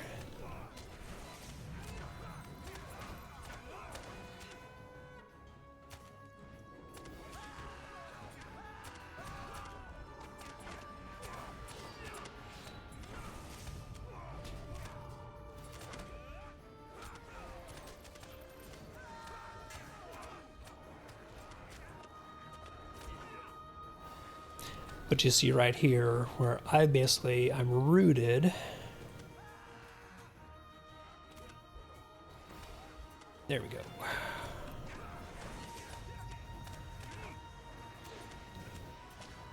But there was no good place for me to go through or stand until the tank moved the mobs further away, which there was a delay on. But to be fair, the tank is also managing a whole lot of crap in here. So there's always that. He's also, like, you know, he's playing with the DPS who he doesn't know and is not used to working with because we haven't run stuff together before. This is a pickup group. So it's kind of like, you know, when D-Man and I run our groups that there's some lag that could be bad. When D-Man and I run our groups, at this point we've run enough stuff and I'm used to, like, I can pretty much guess what he's doing. Please tell me you guys are going to pull back to here. Oh, God, no. He's doing... Okay, they're at least using the room.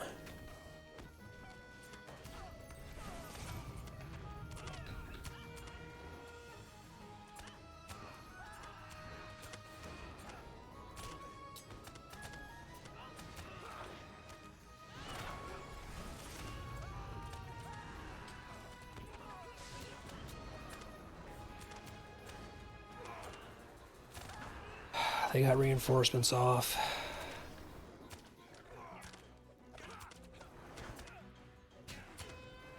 Because I had to use my interrupt on the sniper.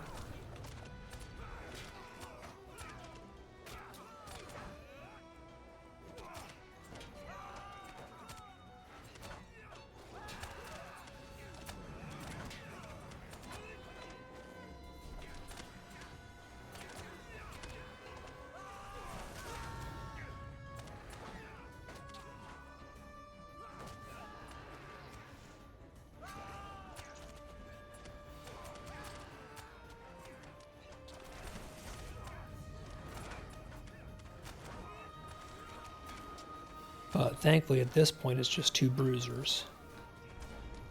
Oh god, no, I'm running red. I'm mixing in Blade Wall periodically because Blade Wall has the... for 30 seconds when you hit targets with Blade Wall, it gives a 5% physical mitigation debuff to them. So it helps basically all of our group do more damage if every 30 seconds or so I can mix in a Blade Wall.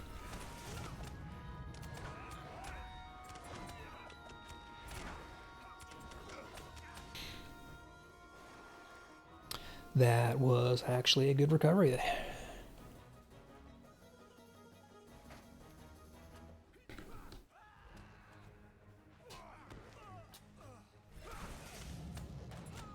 He's going to get volley off.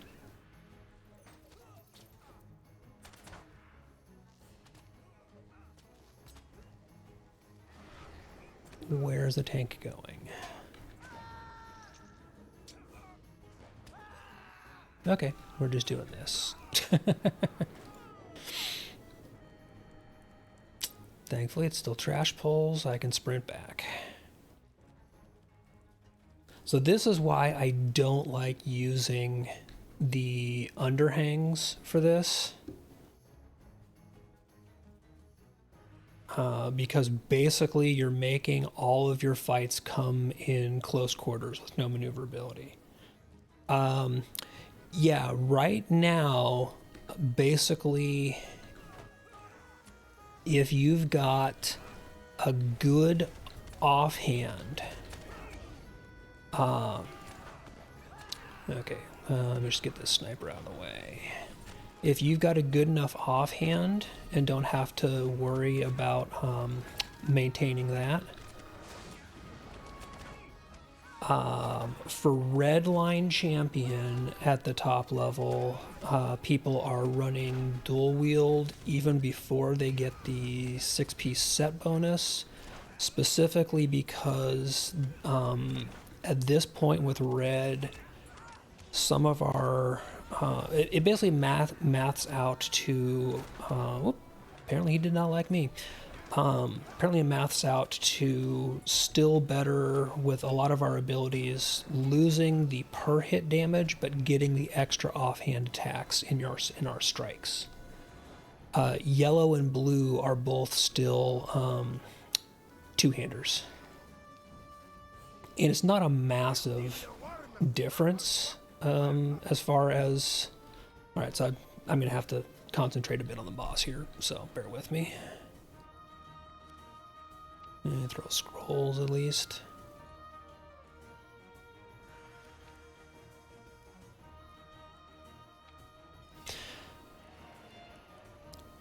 Ooh. No, I'm still in combat. For a second, I thought I dropped combat. No such luck. But yeah, yellow and blue still run two-hand.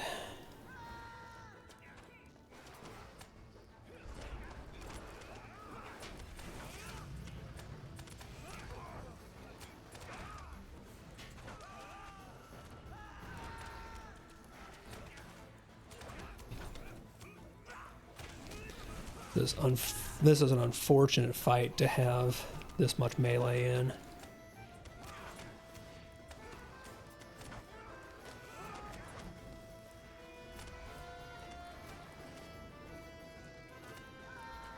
Okay, let's see where he's going to take him.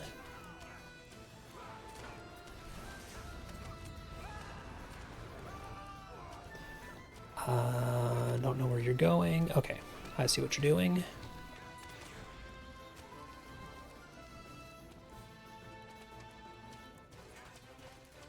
I kind of see what you're doing.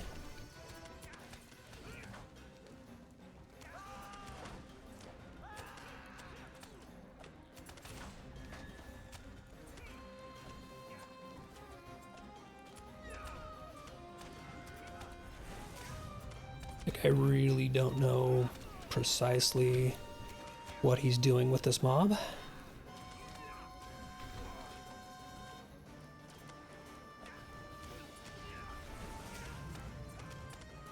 Again, the problem is fire makes this place nasty. That was my fault. Oh, and the bear's already dead. Our healer was already dead.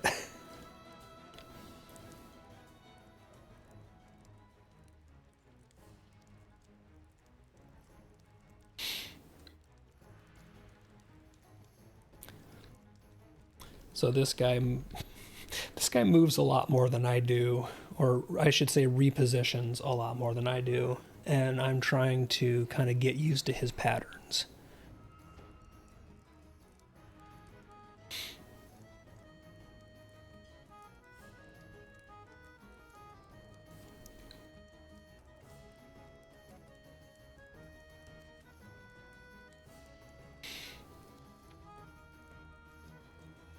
Back to adding in just a touch more.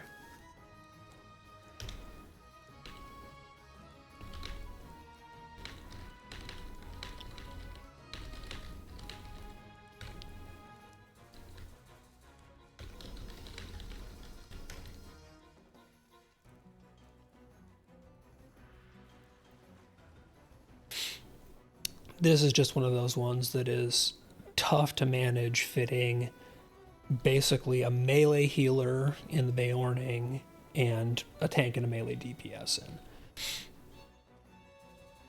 You know, It is what it is.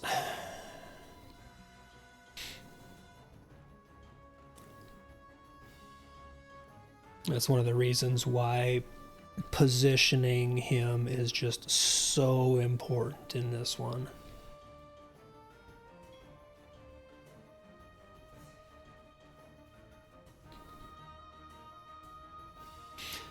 I don't think these guys, or at least I don't think both of them, have actually done this this one in Tier 5 yet.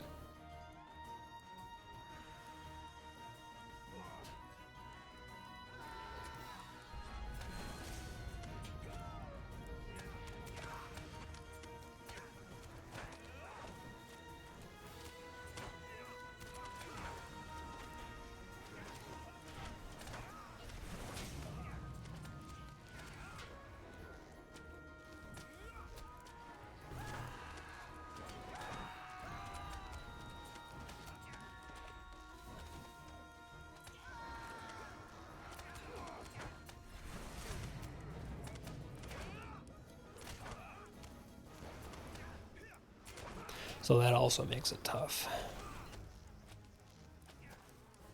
Because there is so much more fire on Tier 5.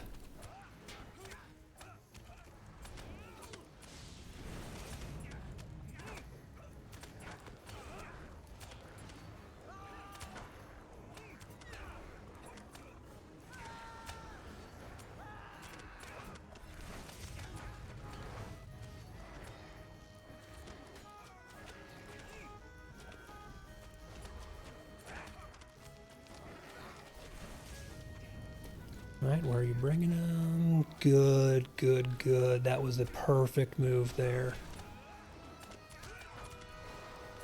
Screwed over by the fact that he dropped the fire right where he did. But, you know, that'll happen.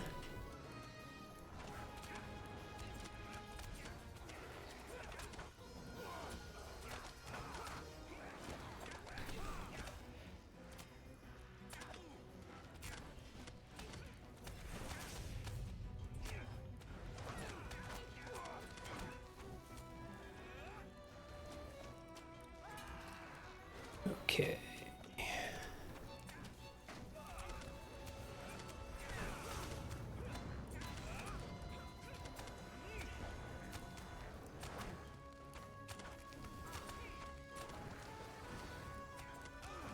Again, bad fire placement.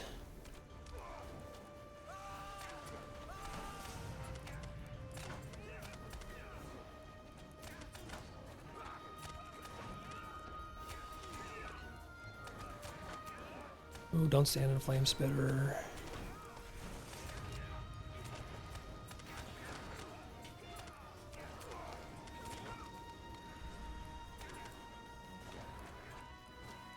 Where are you bringing them? Okay.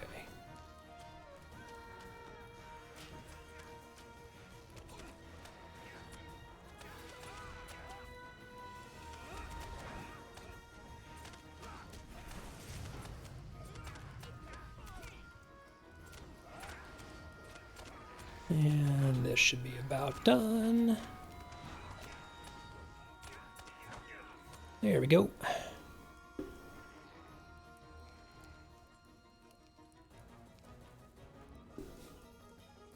And of course the fire puddles don't immediately disappear and get out of our way. That'd be too easy.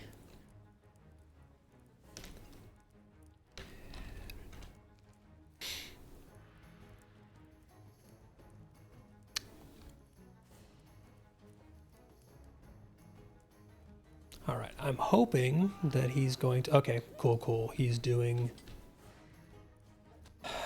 that, but unfortunately we also have just the fact that there's two ranged. You need to line of sight them if you're gonna do that all the way.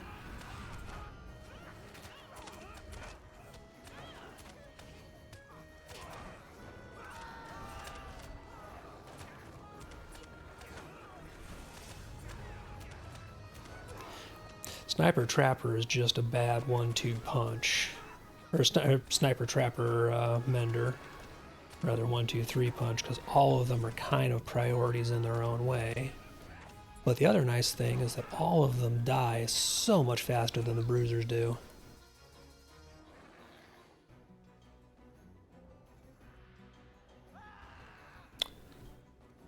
Haha, good man.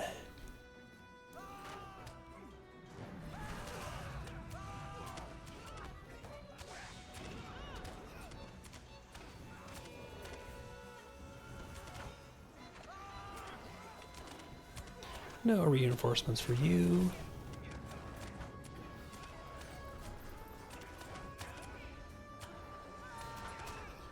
And there's our lookout done, which means it is Trapper next. And he's going to die like a chump.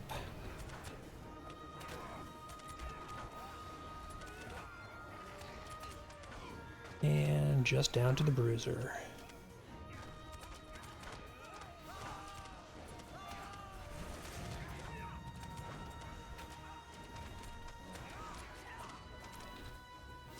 Love to see that this tank did the exact smart thing there, which was you have a perfect line of sight point here to gather these mobs in the pull.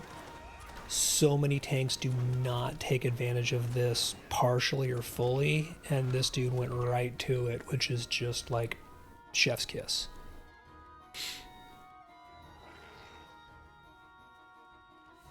We can do the same around this corner. Oh, love it. Absolutely love it. I'm probably going to pull aggro here because I'm just lighting this Trapper up right from the beginning, but I'm less than totally worried about that because Trappers don't do a ton of actual upfront damage.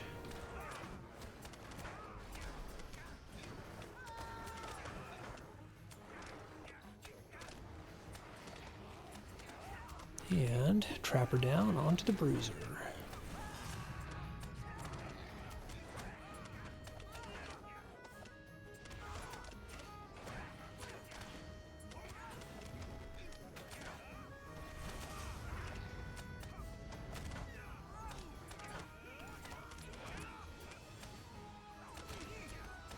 Yeah, we are definitely getting into the point here where we are doing really well on the trash.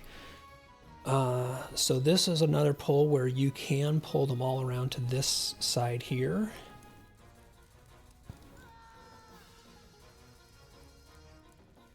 We got Bruiser, Trapper, Trapper, Sniper. I'm just gonna start on the Trappers. Actually, in this group, I'm going to take out the Sniper first because that volley is going to be bad. And this guy also is going to die quickly.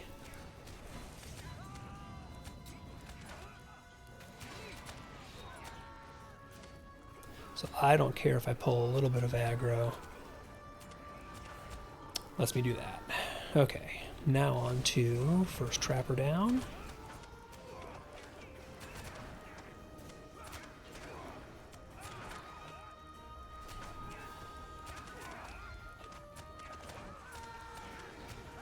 Next Trapper up is going to go boom.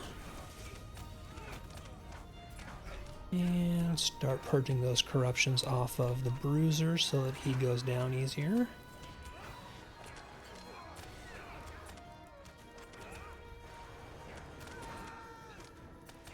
And we are just a few trash pulls away from the boss. So the boss is going to be a bit tricky with two of us in there for melee. So it might take us a couple tries on this guy. But this group, this three-man that we're running here, we're starting to get into a really pretty good groove. Okay, I got a Sniper, Trapper, and a Bruiser. Oh, awesome. He's actually fully line of sighting these guys the entire way. Love to see it. That lets me just absolutely mollywop this Sniper first.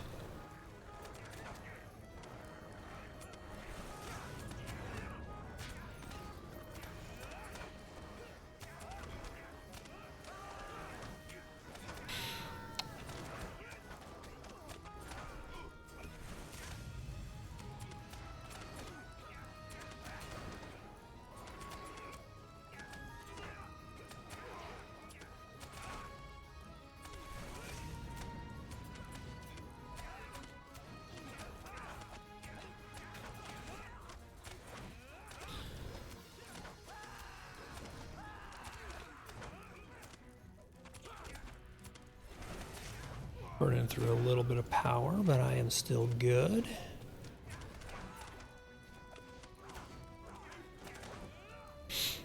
Okay, couple of trash pulls. We should have the... I think we should have what? Just the solo and then the courtyard.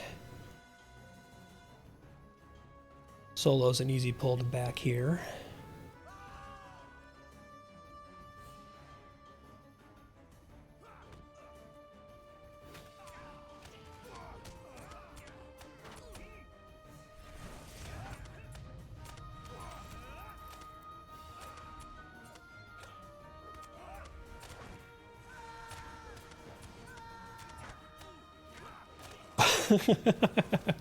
Oh. Or the plan was apparently to get all of them. Which I'm fine with. I'm going to pop some buffs and go to town.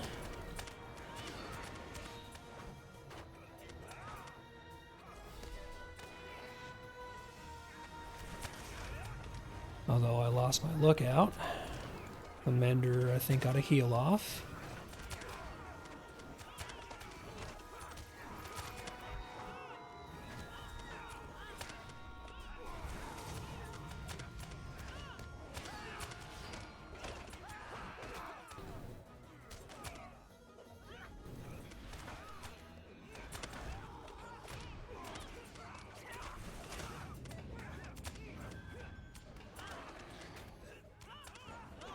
There's one mender down. I know I've got another mender. There he is.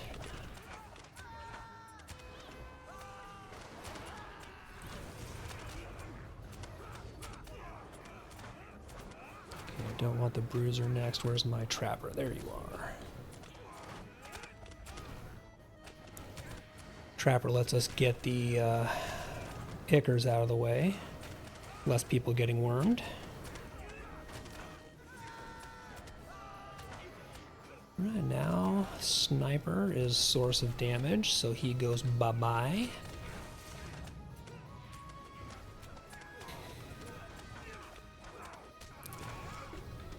And start working on bruisers.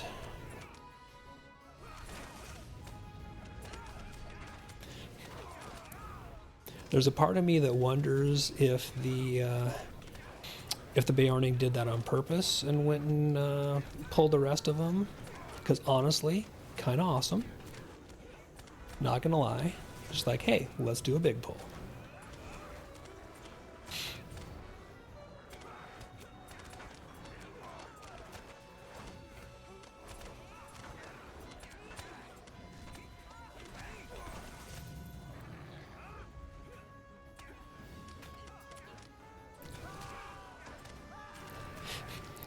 Yeah, it really did look like it was on purpose, and I'm thinking it's probably because, you know, these guys are in voice chat and the tank said like, "Hey, I'm good. Go pull more," you know.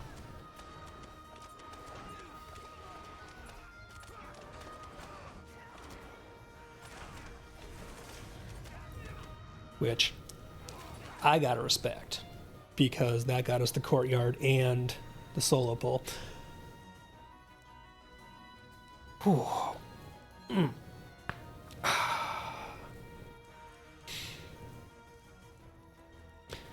This is where I wish I was on range DPS, because then I could, you know, just stand there. Refresh my food here real quick.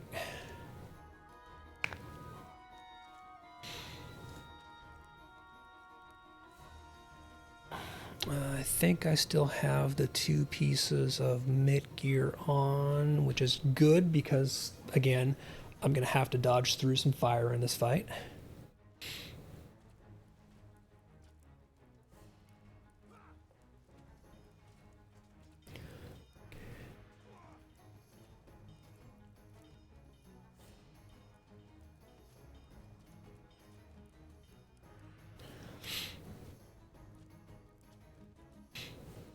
And again, assuming that these guys are probably talking strategy on voice chat here, because I'm just assuming that they're in their kin Discord.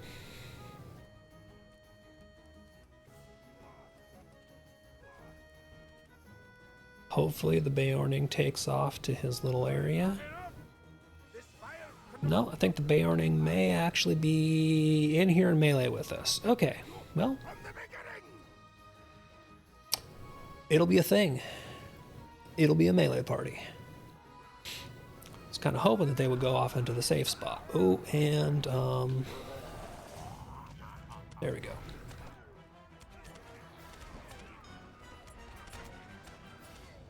All right, so this might be a chaos fight.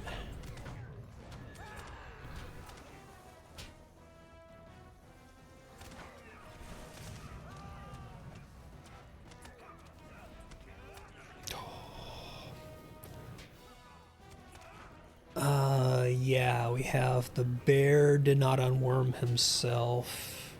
Oh.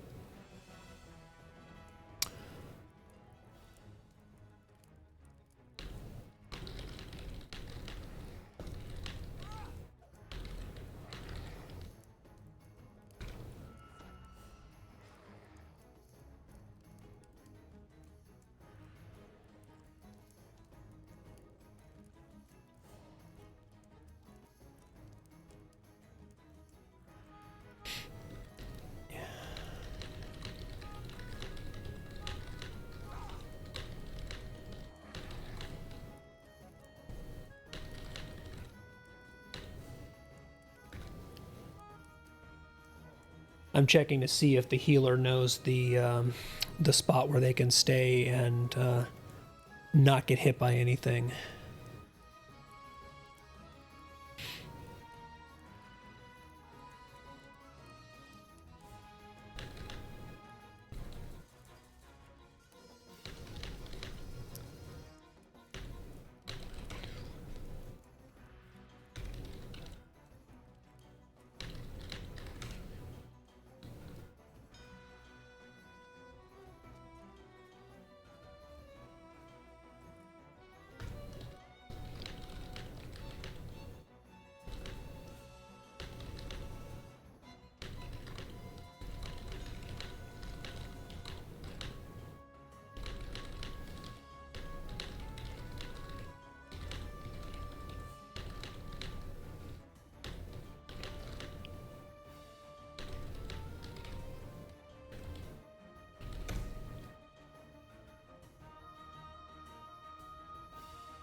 Just talking in group chat to them. I'm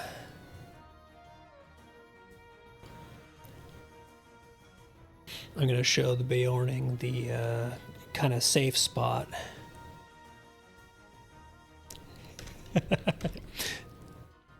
And yeah, the Beorning did get double cocooned that time, but if they're in the little tucked away nook, they don't have to get nailed by that, and so we can avoid that.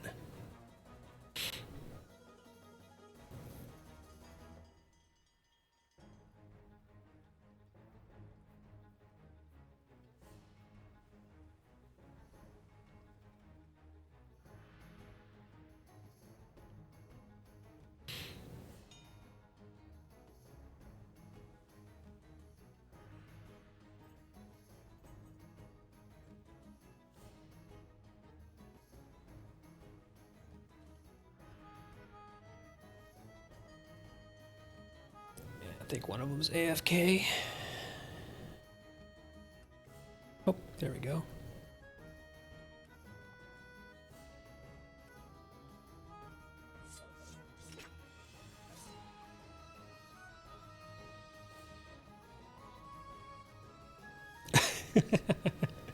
And yeah, the Guardian is bemoaning the fact that Mob's Guardian equivalent skills are just way better than his in some respects, like the massive 360 radius some of them have, which is 100% true.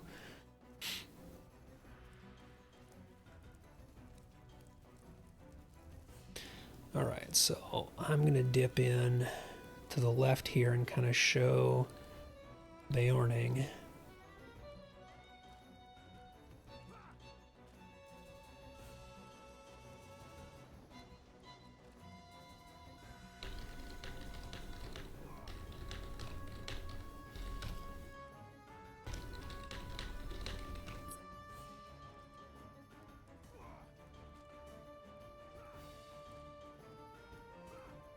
I want the tank to go in first, just because.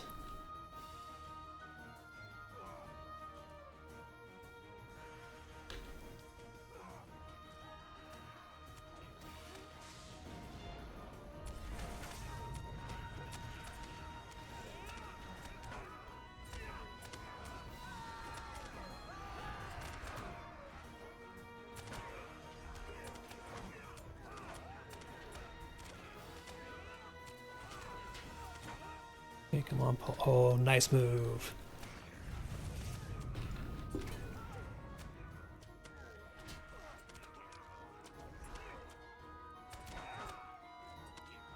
Oh, gotta get out of smash. Good job.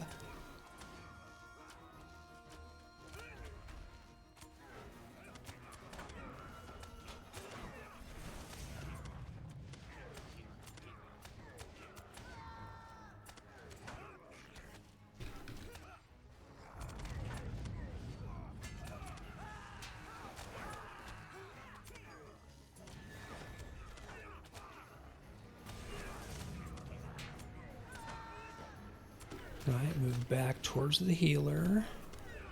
Good job.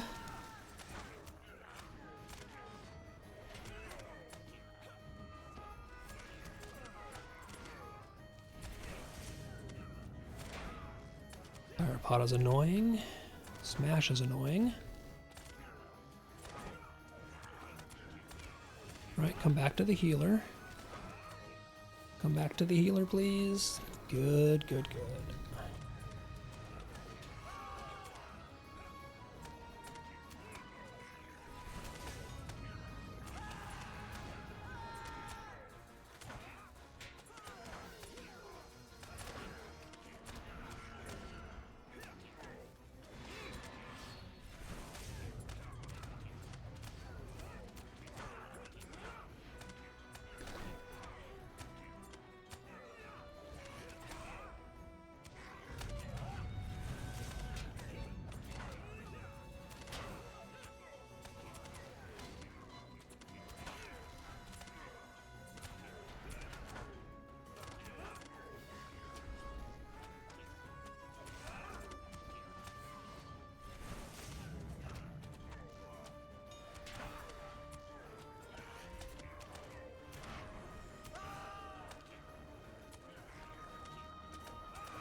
Okay, you're farther away than you really should be. There you go. Good, good, good, good, good. Good recovery, but we're too far in now.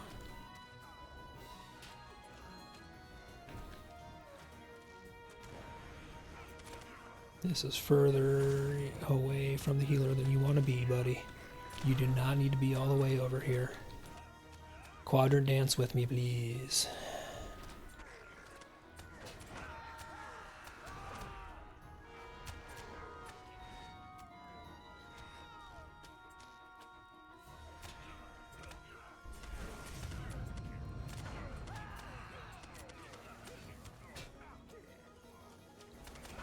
Oh, that was a jerk move.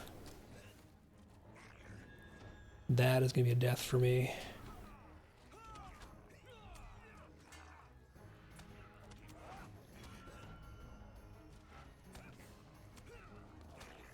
Hopefully the healer's got the Guardian taken care of. And when it's safe, we should get a battle res. Yes.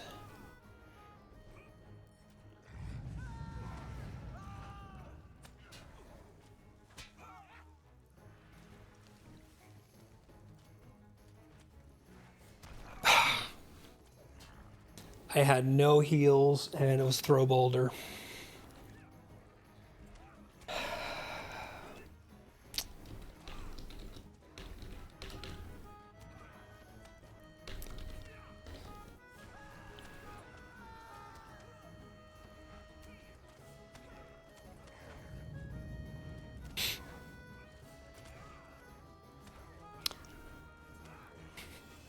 I'd had to pot earlier, so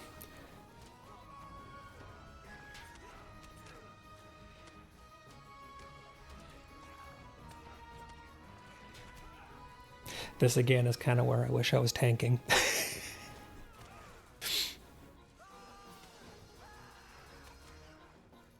This guy makes bigger swings than is always healthy necessarily.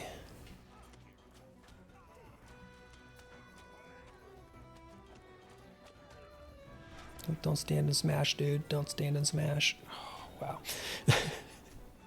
That was almost bad.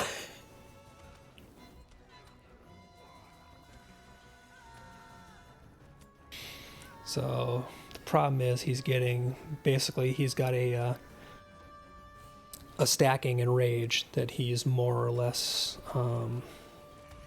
building up on himself.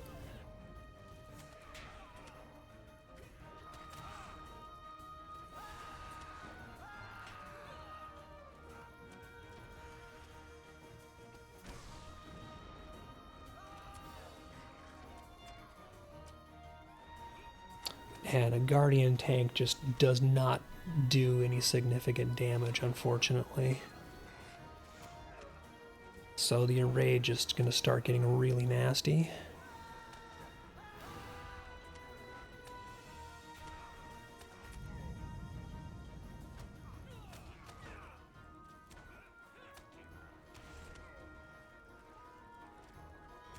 Oh, that was a really good dodge of smash. Oh, he picked. Oh, there we go. He. I don't think the tank had seen that they had a 3 square, not a 2 square fire.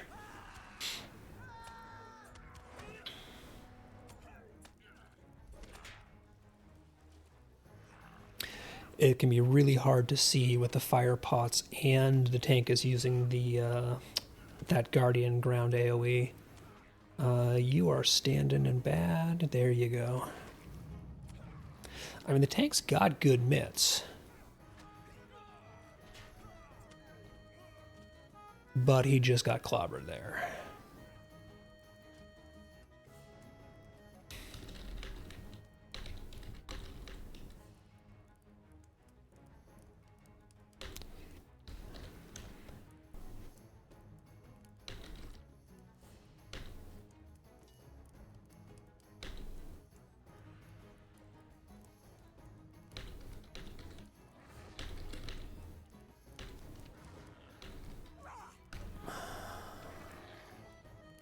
But I think we got this.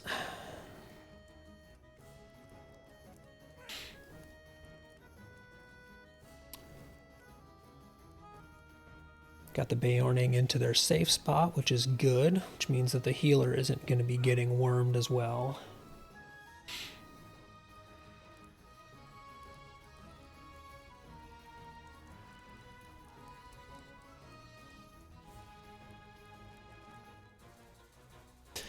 But this instance and this fight in particular are why I carry full stacks of these Linistad potions.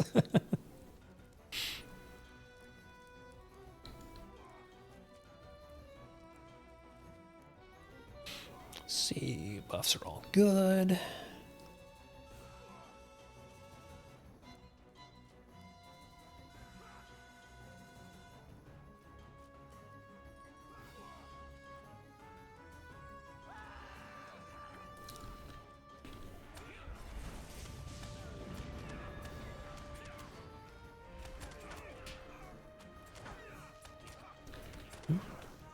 Do not want to get smashed.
Oh.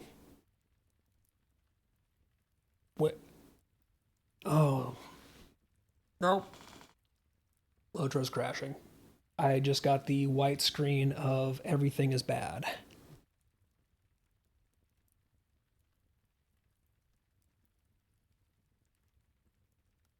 Oh. Please come back.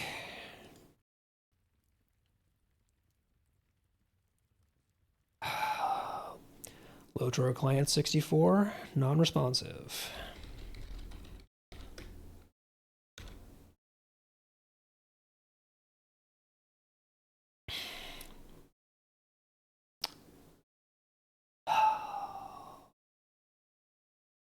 Mm.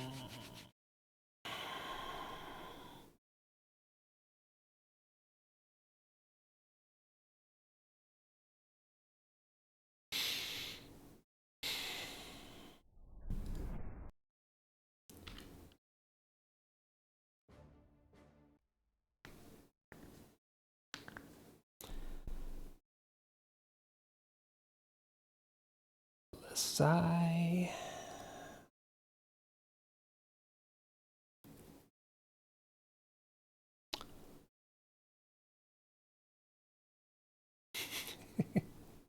Nightcast. Wish me luck on the rest of this one, man. From the apothecaries of Khan Doom to Langstrand, all the way to Umbar, Indagir, now known as Kasha, has been transporting a draft of the vilest make. We now grasp at his heels as he makes his final attempt to deliver this substance to his master. We will not fail. We cannot. Kashyap must be stopped. Now.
Because this is not particularly a DPS race fight, I'm just gonna go a hair tankier.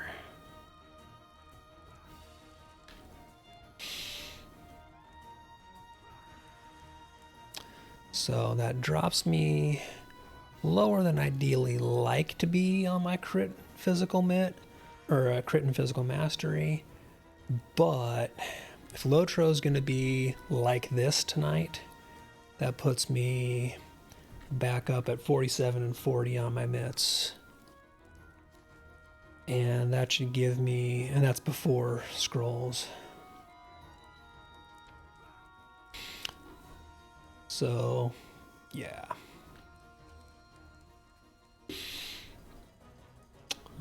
Cooldowns are all good.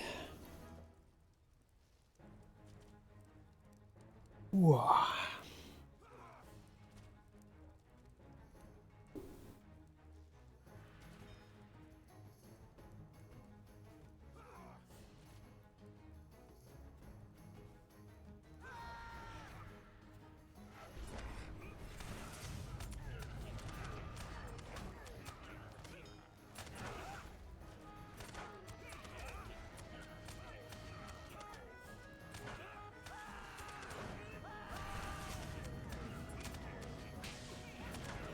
I am also absolutely starting to get tired and fuck beans. I'm starting to get tired and punchy. Okay, I'm gonna wait. There we go. It should be safe now.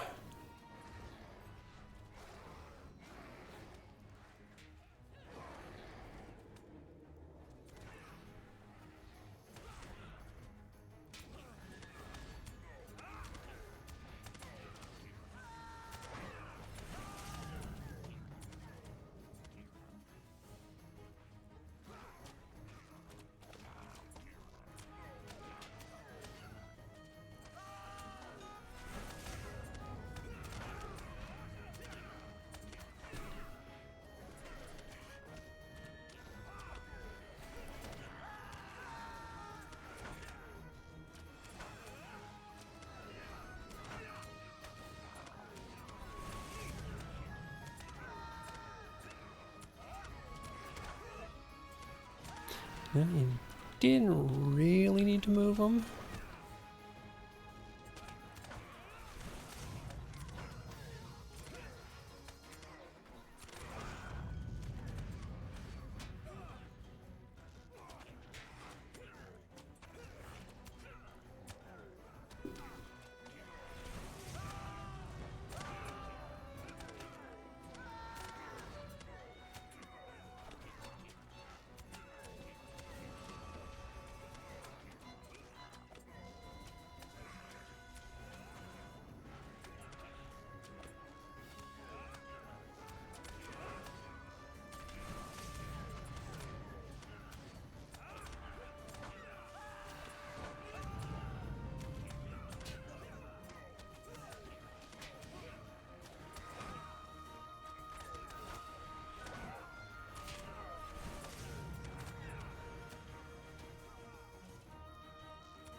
Please place them away from me. Thank you.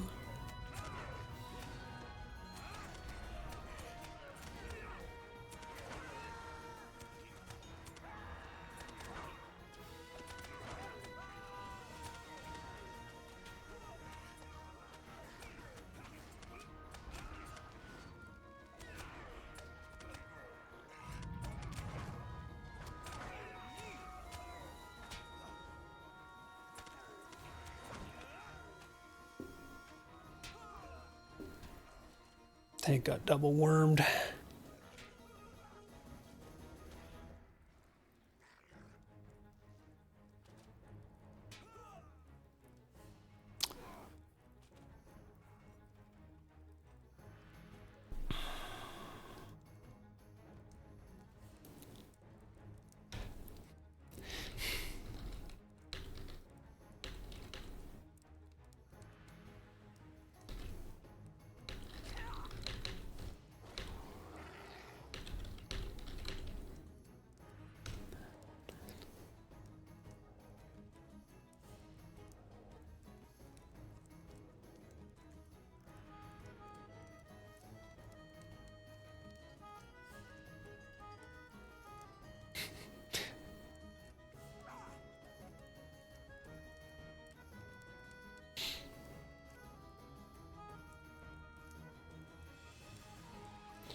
This is also why this place is easier if you can bring in range DPS, a healer, and a tank, so that nobody but the tank has to be in here, because the tank and I are basically just like crossing over our positioning as he's trying to dodge bad and I'm trying to duck in and do damage.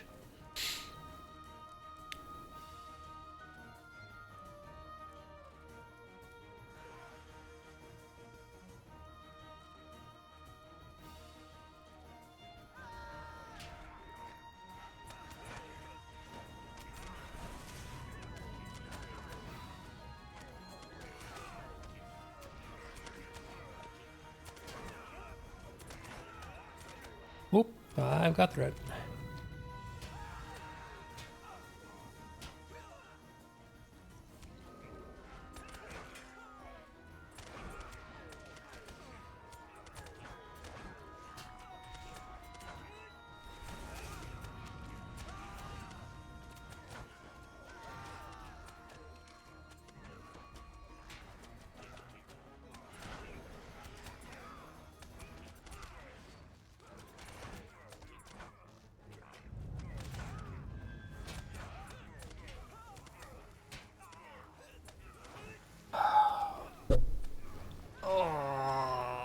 I am just too tired for this, frankly. This is me getting tired and slow.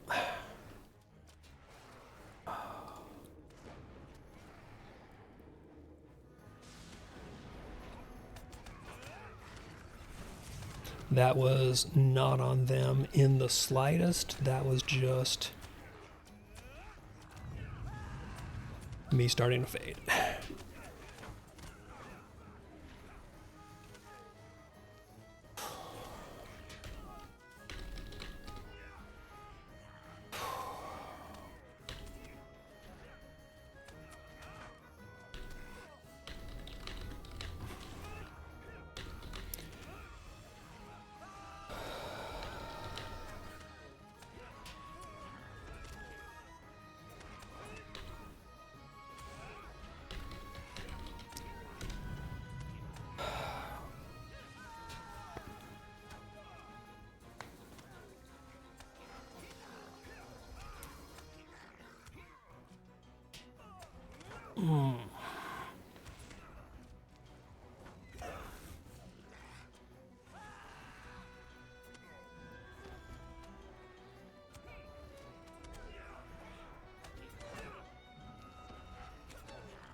Oh, he's gonna. He was really lucky on that smash. Smash has a longer range than you think it does. It's frontal, but it is a long frontal.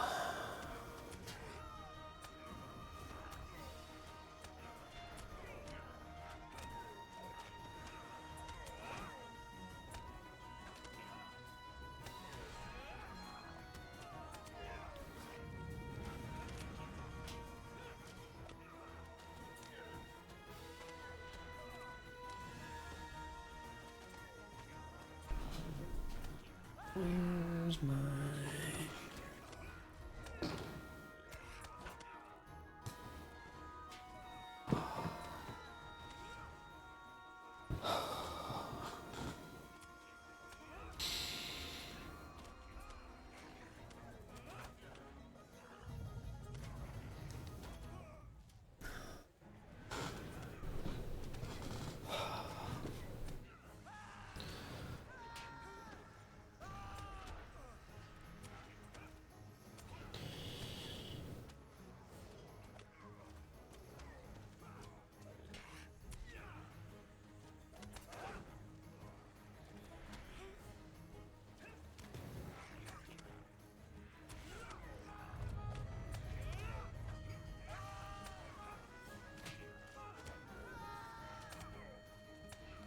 This again is seriously where I wish I was range DPS, because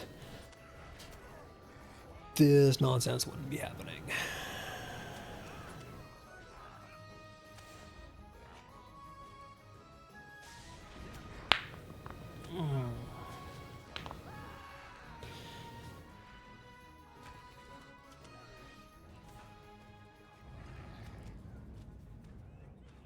Ooh, boy, that was a that was almost a resonant bad.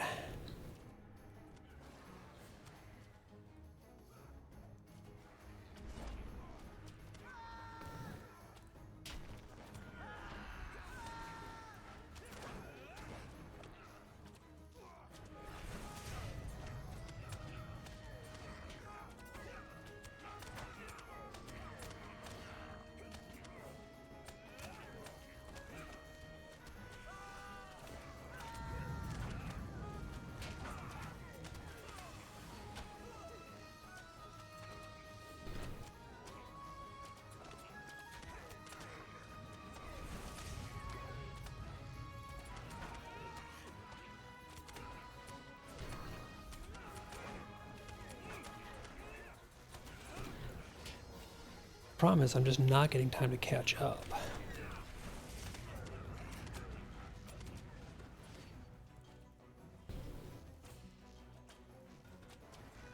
Because he's going to throw a boulder at me.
So he did demand, which is his pull on me, right into pound, which is his big frontal attack.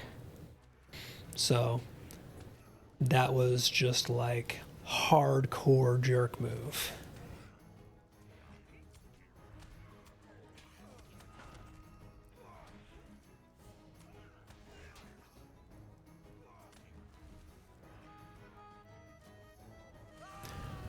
What I want to get is I want to get the tank to move in a tighter quadrant because he's moving way far away on these outside edges here.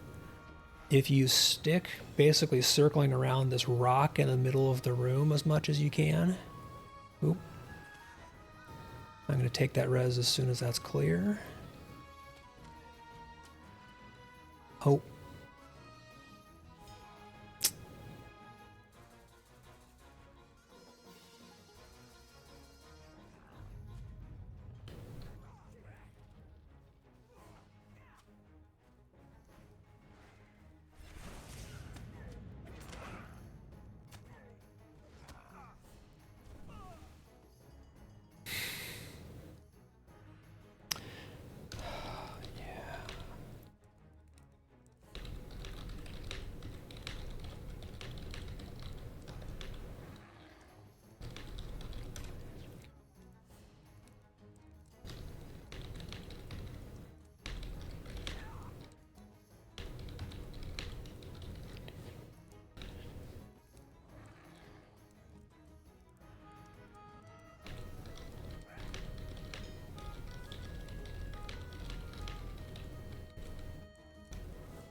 Yeah, we're calling it here, which people are just getting tired.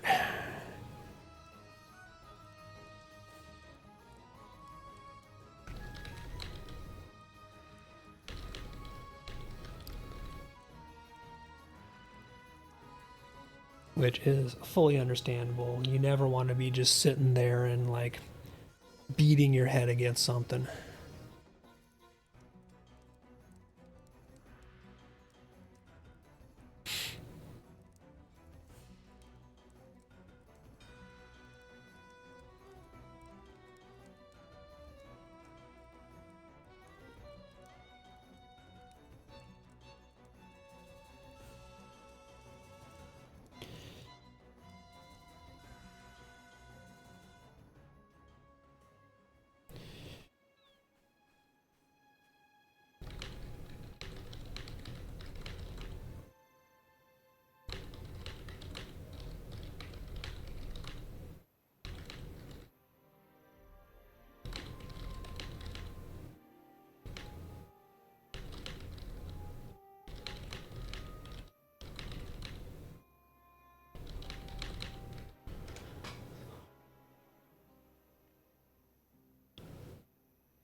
Okay.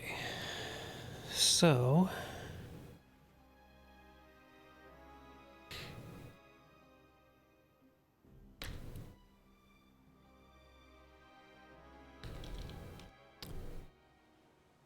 I'm going to go ahead and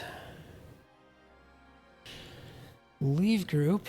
So that was a mostly productive evening, aside from just, you know, at the end, kind of rough.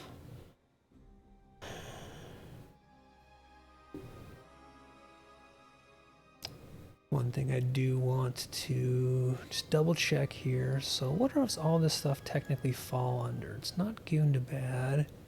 Ah, Haradwaith. There we are. Want completed. Cape of Umbar. Shield. Oh, I bet they're just in instances, aren't they?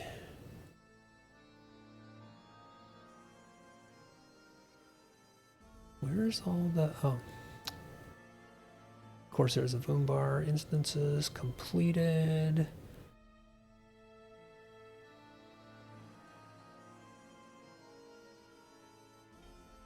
Just verifying that I actually did get the deed completion, and I don't have to go back and do tier 4 also in Isle. I didn't think that was the thing, but you know, you never know. Lotro is kind of weird sometimes.